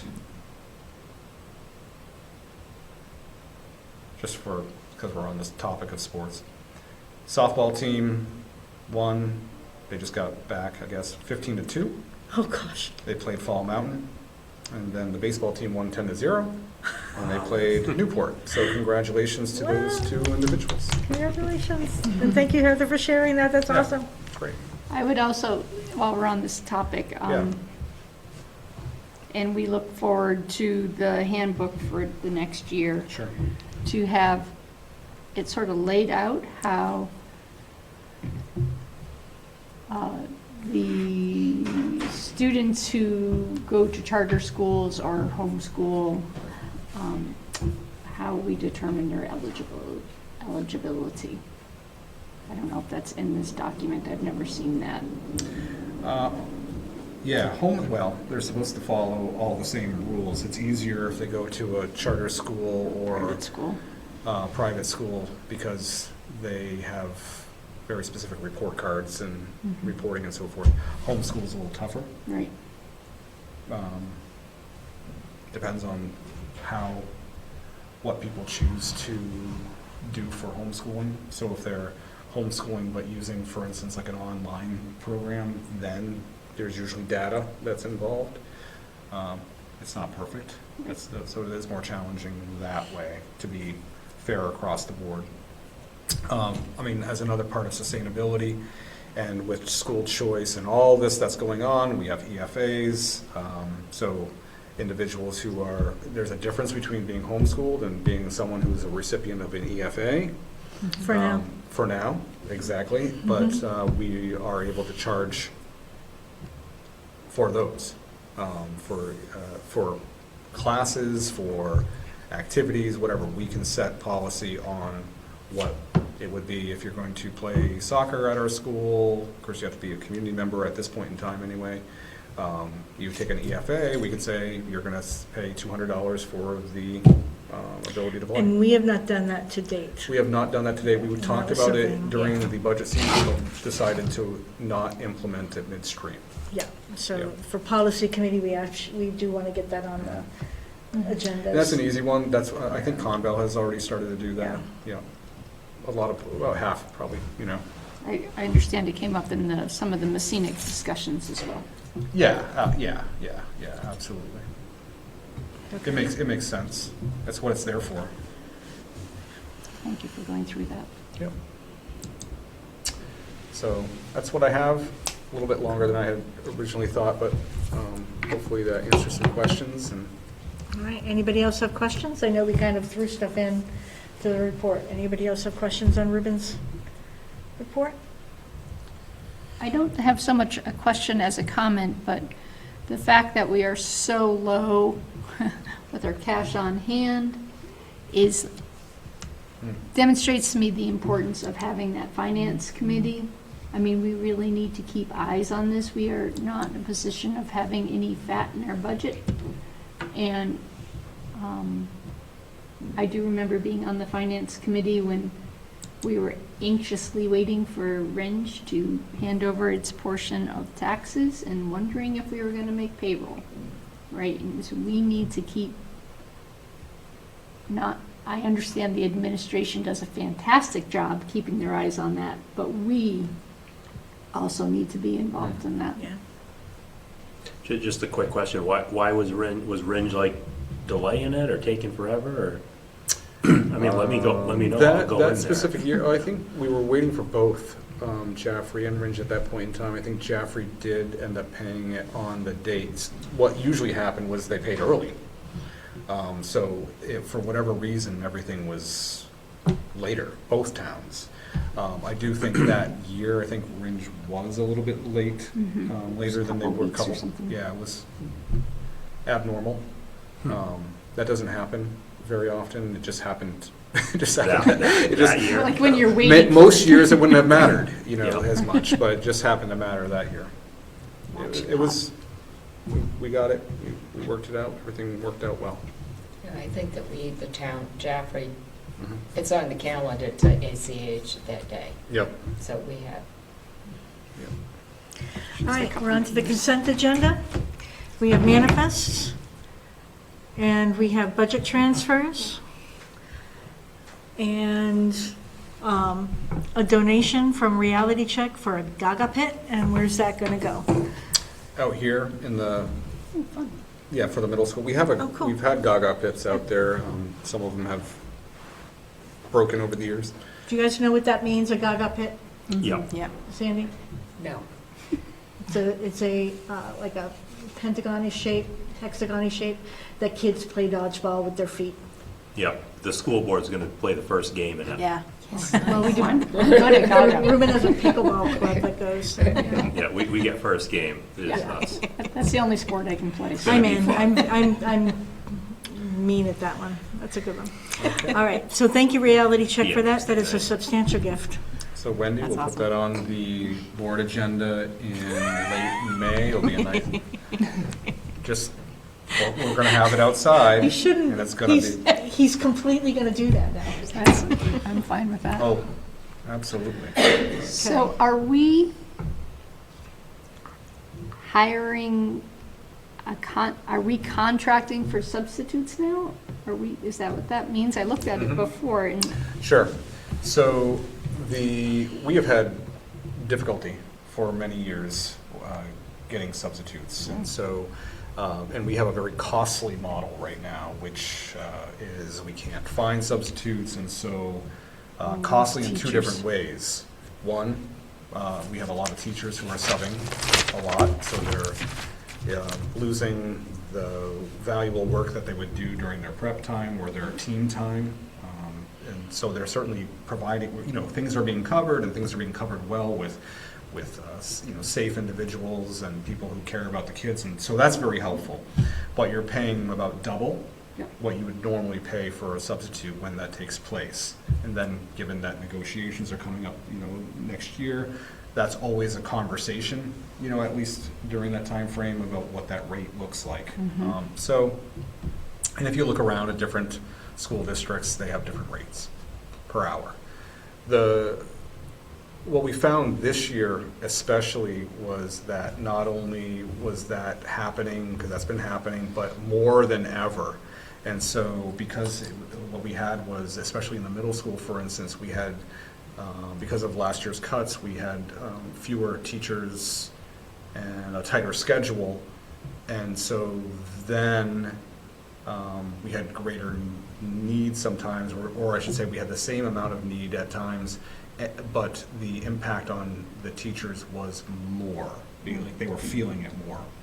That was I think the feedback we were getting was that, okay, this is a lot. And so you're burning people out at the same time as spending a lot of money. So this group of this organization has worked with Manchester and Nashua, wanted to get outside in this area. They did a presentation with us. They take our sub rate that's been approved by the board. They utilize that. We also end up tacking on tax, other things. So it's about 25 an hour is what it turns out to be. And they hire people. So they take all of our subs that we had, so they automatically have that pool. And then because they're able to offer benefits, they're able to get more individuals, because it's like a job. And that, people can rely upon. And so we have started to improve our ability to get substitutes. I would say we're still, I mean, we're like a month and a half into this process, and it took a while to set up. But they have their own HR. We don't deal with that anymore. We don't have to keep on, I mean, they do come in and use our fingerprint machine because we have one of those digital ones, but they're not our employees. That being said, they do our professional development. We make sure that I see all of their fingerprints and their, determine whether they're allowed to be in our building or not, that sort of thing. So it's been a good partnership so far. We, at this time last year, this 100,000 that we're moving in there for basically contracted services, because we hadn't done it that way before. While it seems like a lot, and it is a lot right now, because there's a lot of substitutes, a lot of need right now for substitutes for this time of year, that's not uncommon for the spring and for March and April in particular. We are almost dead on at the same amount of money spent in substitutes right now, this day, than it was last year at the exact same time. So it seems to be at least on par. We certainly have a lot less difficulty with the oversight of staff, and as we've reduced our, I would say administration at times, this is helping us to be able to at least manage this part of the job, which is a big one. Yeah, that's big. Yep. Substitutes have been a difficulty for a while, so just Yeah. getting them. Right. Yeah, and since COVID, it's just not been the same. It has not rebounded. Interesting. Next on the agenda is resignations, if you could scroll down a little bit. Quite a few. This is more than I think any of us would want to see. And I recognize some names, and that's hard to see as well. So thank you all for serving with us, and yeah, that's a lot of resignations. And then we have an acknowledgement of the stipend list. So we'll take a motion to approve the consent agenda. I move we accept the consent agenda as presented. Thank you, Sandy. Is there a second? Second? Thank you, Jared. Any further discussion? All in favor, say aye. Aye. Somebody say no? Abstain? Passes 500. We have the minutes for March 30th, April 6th non-public, and April 6th minutes. And I think all of us here were at these, if I'm not mistaken. So we'll just go through each. Is there a motion to approve the minutes from March 30th? I will make that motion. Thank you, Christine. Is there a second? I'll second. Thank you, Ally. Any discussion? All in favor, say aye. Aye. Opposed? Abstain? Passes 500. Take a motion to approve the April 6th non-public minutes. I move we accept the April 6 minutes as presented, The non-public? non-public. Yep. Second? Thank you, Jared. Thank you, Sandy. And any discussion? All in favor, say aye. Aye. Aye. Opposed? Abstain? Passes 500. Now we have the minutes for, the public minutes for April 6th. Is there a motion? I'll make the motion to accept Thank you, the April Ally. 6 Is minutes. there a second? I'll second. Thank you, Christine. Any discussion? All in favor, say aye. Aye. Opposed? Abstain? Passes 500. So the item up next is a letter that was sent from the administration concerning the facilities used by community members. According through our policy, this has been something that we have been looking at quite a few times during each year for years. And so they are sharing their concerns with the board. And we wanted you guys to see these concerns. We know that there's concerns on the district side, and there's also concerns on the community side. And so what I'm hoping we can do is set up a meeting to air these concerns and discuss what parts of the policy and procedures are working and what parts aren't working, and what needs to change in light of our budget situation and our staffing. When the policy was put in place, we had a full-time facilities director, and that's put an incredible strain last year not having that position, and having administration managing the policy and the community presence has come back to the board a couple times as an incredibly stressful thing. And so these concerns need to be addressed. And how does the board wish to pursue this?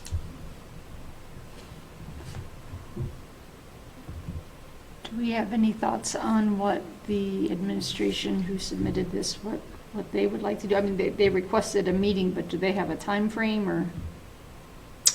Yeah, I think that,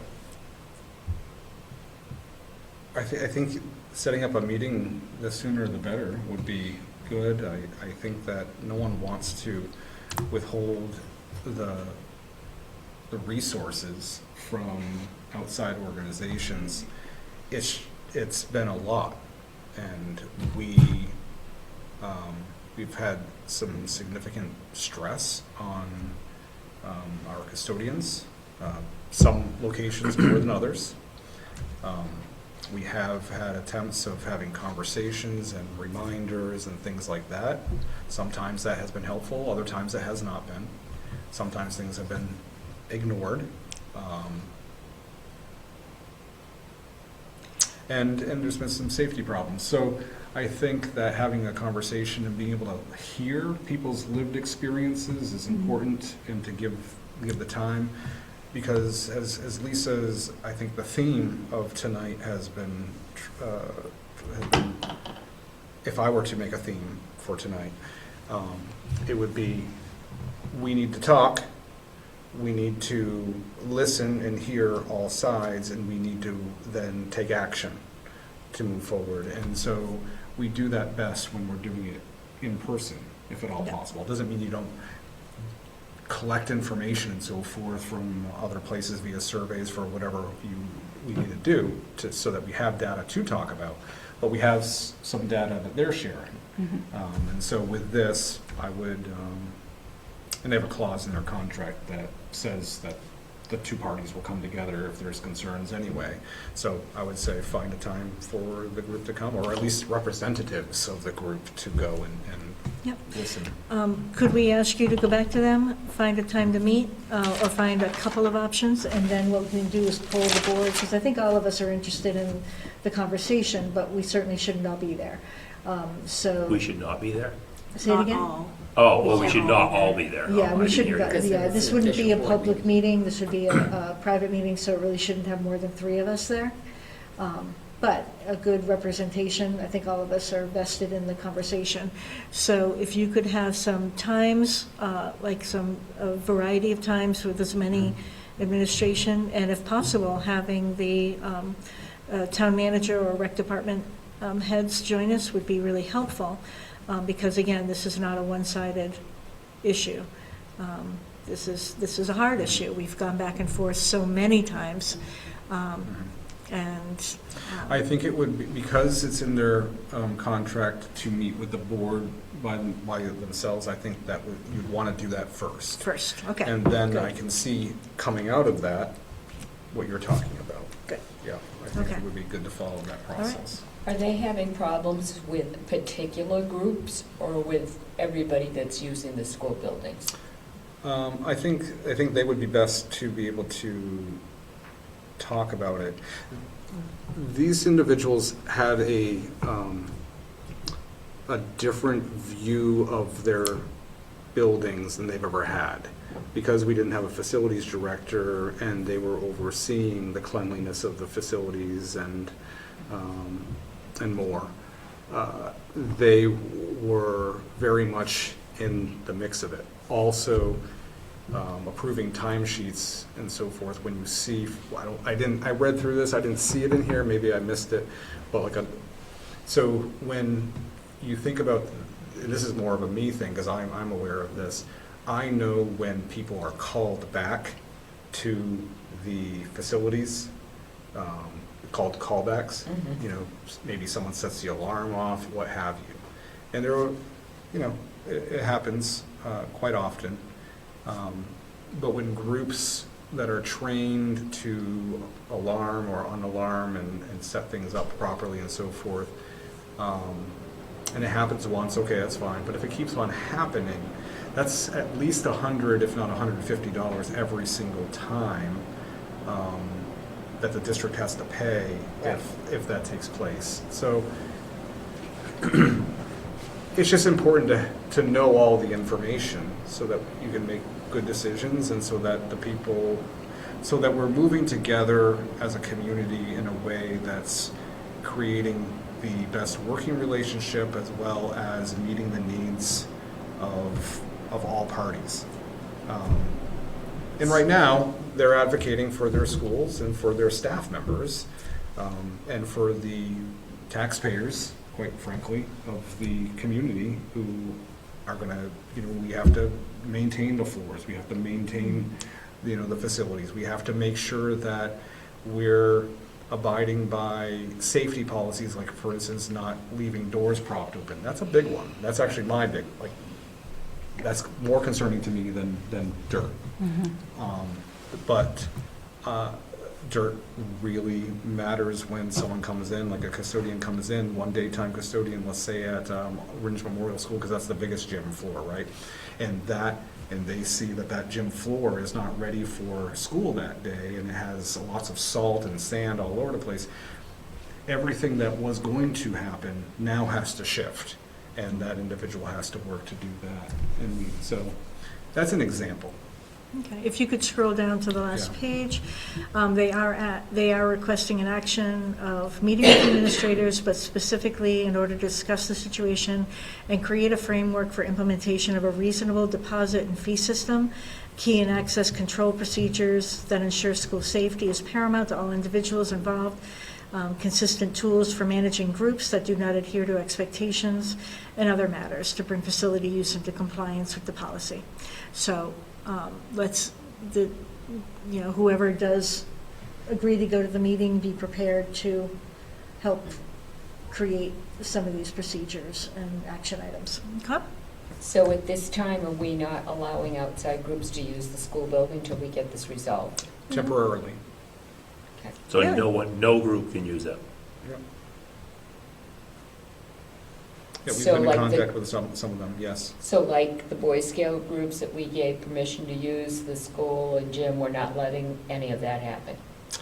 I think that if they had already been told that they could, that they are, but I'd have to go and I'd have to ask and get more stuff. I can get that information for you and then send it to you with all this, but they haven't approved until we can get something in place.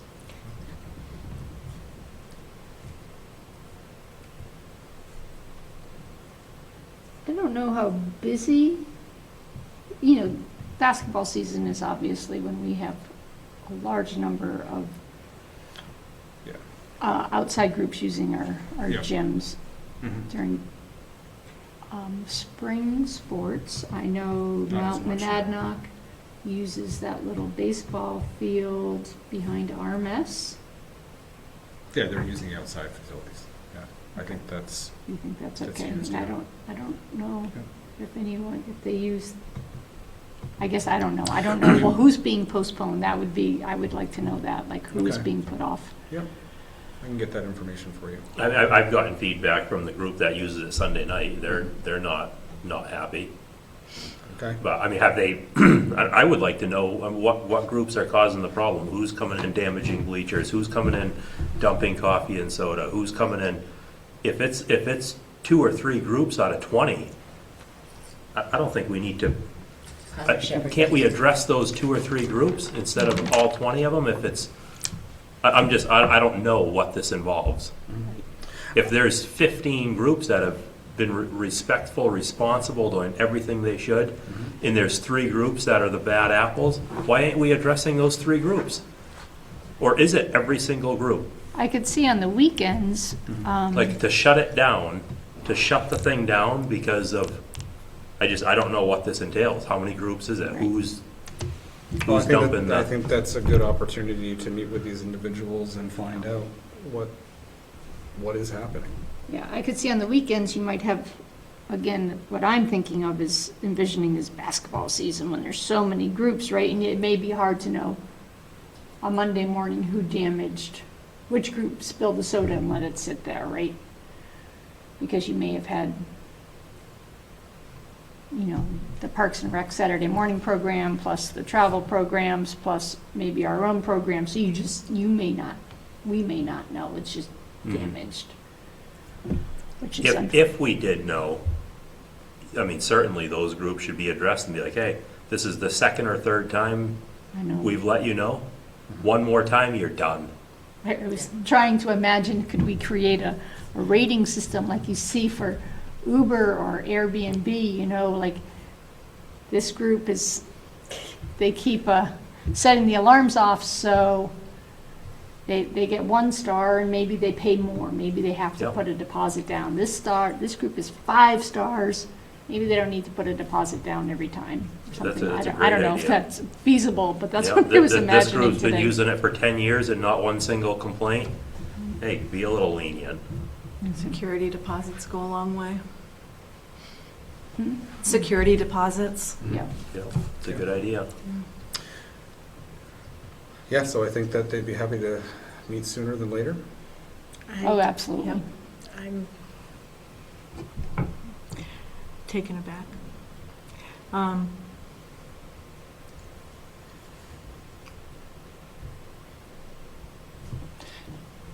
Lisa, can you, I mean, in the policy, all that we discussed, did we, and I cannot open the policy right now, did we have repercussions?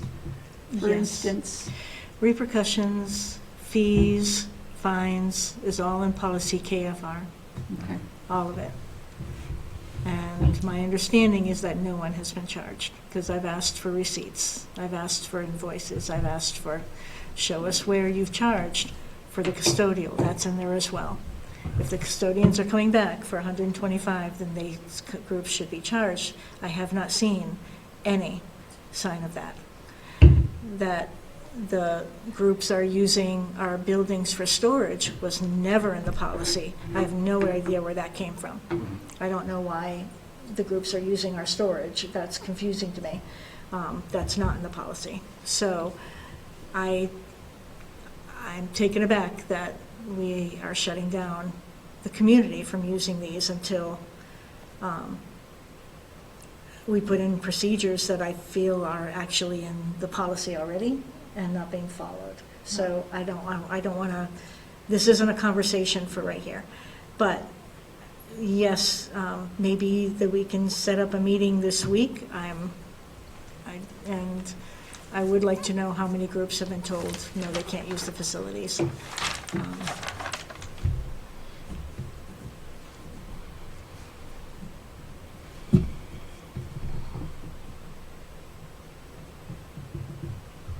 Yeah. Okay, so action is that we are going to find a time to meet and get some answers as well. Action items, we have next the JRAO and SAU exempt nominations. And so we'll take a motion to accept these nominations. I will make that motion. Say it again. I will make that motion. Thank you, Christine. Is there a second? I'll second. Thank you, Ally. Any discussion? What is this? I'm just a little bit behind here. Yep. Under action items number 9, JRAO and SAU exempt nominations. So Yep. this is the people that are not part of what we did the previous one. This is, previously we did the teachers. This is Okay. the administration piece of it, the exempt administration. So then we approve these nominations. I see, okay. So we have Christine first, Ally second. Any further discussion? Okay. All in favor, say aye. Aye. Aye. Opposed? Abstain? Passes 500. 2026 to 2027 general assurances. Talk to us about this massive document. It's a big Please. document. The general assurances is a document that we have to talk about every single year, and it needs to be signed off, and we need to send it into the Department of Education as one of the items that needs to show that we are going to follow the federal rules and regulations involving federal grants. And so every year, while we will not, I do not have what our allocations are going to be next year, and they're not going to provide that to me at this point in time. What we have to do is, I'm going to show you what we do have this year, for instance, so you have an idea of what we would be getting and what would happen if we did not receive federal funds. So there are a lot of things in this document. If you were to read it, we have a lot of the guidance has to do with how we operate in the finance department or the business office. Every month, we have to report out to the Department of Education whether a dollar has been spent or not out of the grants during the time that the life of the grant, which most of them, the life of the grants are 2 years.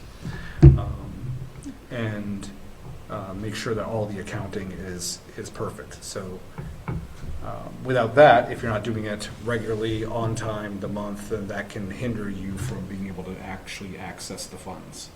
And certainly, there are certain things that you can't spend with federal dollars. There's different grants focus on different activities. All of them have to have goals and measurements and so forth that you go into before they get approved. So it's basically these general assurances. It's just generally you're assuring that you're going to follow the guidelines. You're going to follow the federal regulations and all the laws. So if I were to log in and I go into the grant management system, and I were to look at this year, right here, 2005, 2026, you would see that we have a robotics grant that we get, and that's used for the robotics team.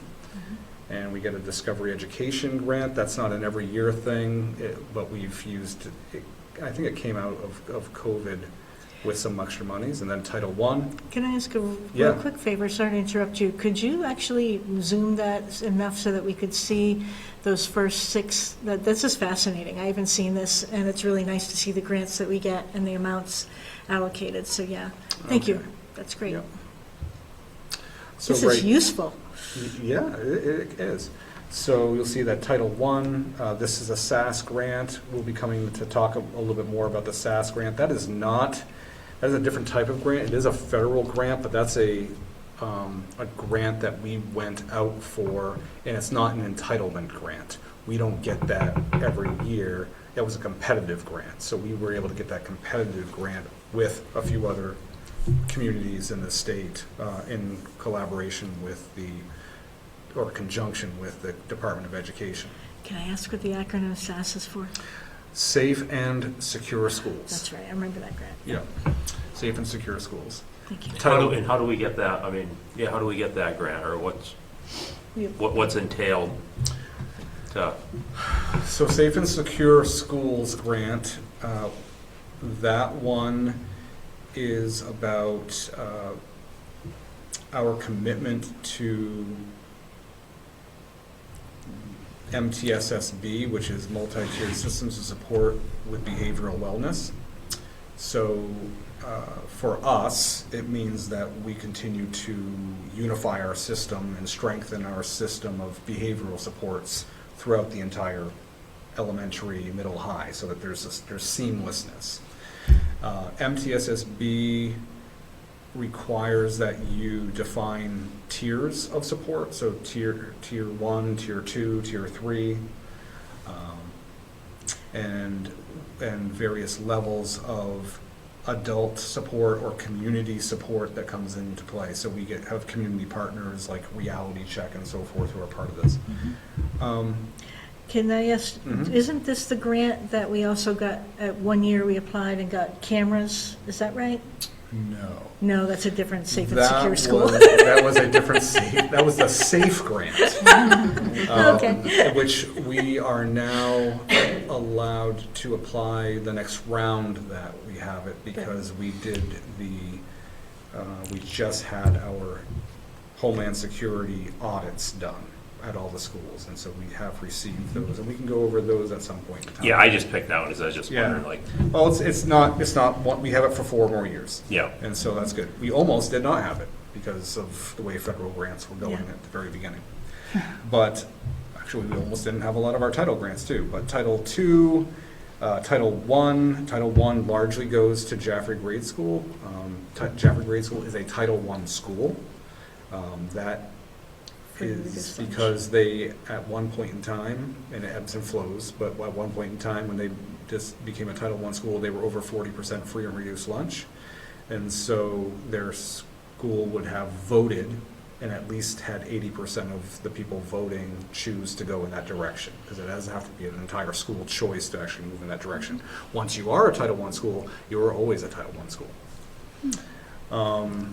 But that's where the greater need is there for that purpose, which is Title I. All these grants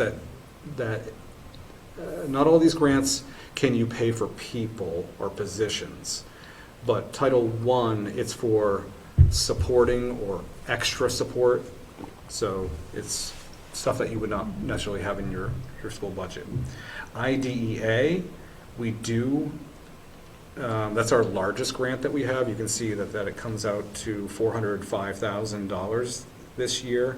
Now, understand that grants are used for 2 years, these types of grants. If I were to go back to 2024-25, I could show you historically if it, oh, it did. We have far fewer grants at that point in time, but if we go to IDEA, we had 418,000 at that point in time. So we expect to have probably 405,000 next year as well. It has gone down. Title I used to be a lot bigger. It doesn't go as far. We used to, for instance, have 3 staff members, 3.5 staff members in it. Now we are down to 2, maybe 2.25. And Title II is where we pay for a lot of our professional development. So almost all of the professional development for our English language arts implementation has come from Title II. The professional development that we're planning for, the grant has to be written, but or the activity in the grant has to be written, but will be paid out of Title II. The OGAP training for mathematics will be, next year will be paid out of this. So it doesn't come out of your district budget. Thank you for this tangent. Yeah. That was really informative. Just one quick question. So Yeah. when you apply for a grant, Yep. when you receive it, it's for 2 years, but those dollar amounts is for each year, or per year. So does every grant go for 2 years? Is that like kind of standard? All the entitlement grants are active for 2 years. Yeah, and And these so numbers are if you per don't year, use per it 1 all year. in 1 year, you can use it for the next year. Sometimes it's not really supposed to happen that way. You're supposed to use it in the year that you have it, but there are reasons why you don't. And so I'll give you, I can't show you all things that are in the grants. One, I don't have access to every single one of them to go in. I can Yeah. only check, but this one, because I write the Title II grants, I know what I put in here, and there's no identifiable information in this. So you can see that, like, we are given this grant for $72,000. If we were to use the entire $72,000, based upon this, we could also ask for about $4,000 in indirect costs, which means it would come back to our district, and that's that excess revenue Thanks. that you might receive. You don't have to. You can use that $4,000 to just continue to get more professional development if you wanted to, all right? And so this was a recent professional development opportunity that we had that was brought here. It went very well, actually. And this is like an explanation of kind of the background, why it's a priority, and then I'm trying to not get you, and then the activity itself, which includes how much it is, what research, why is it research-based, what's the peer-reviewed art, what are the peer-reviewed articles that you used for the research to show that it was meaningful or that this is going to work, and you're not just making this up. And then here's what the performance measurements are that we put in there, and then this is what we expect for the outcomes of those performance measurements. And then what the function code is, the object code, how much money it's going to be. Professional development's expensive, it just is. And so but it's really important for the forward progress of the district, and so these grants are very helpful. How often do you get a response back that says, sorry, you didn't make the cut? I have to rewrite grants all the time. Yeah, they've gotten tougher and tougher to write. Yeah. Title IV especially, that's a tough one to write. And it's limited, that's the way you can do it for. So. Thank you. You're welcome. All right. And then next on the agenda is policies. We do not have any new policies to add in. And then we have public comments. All right. Alex is right there.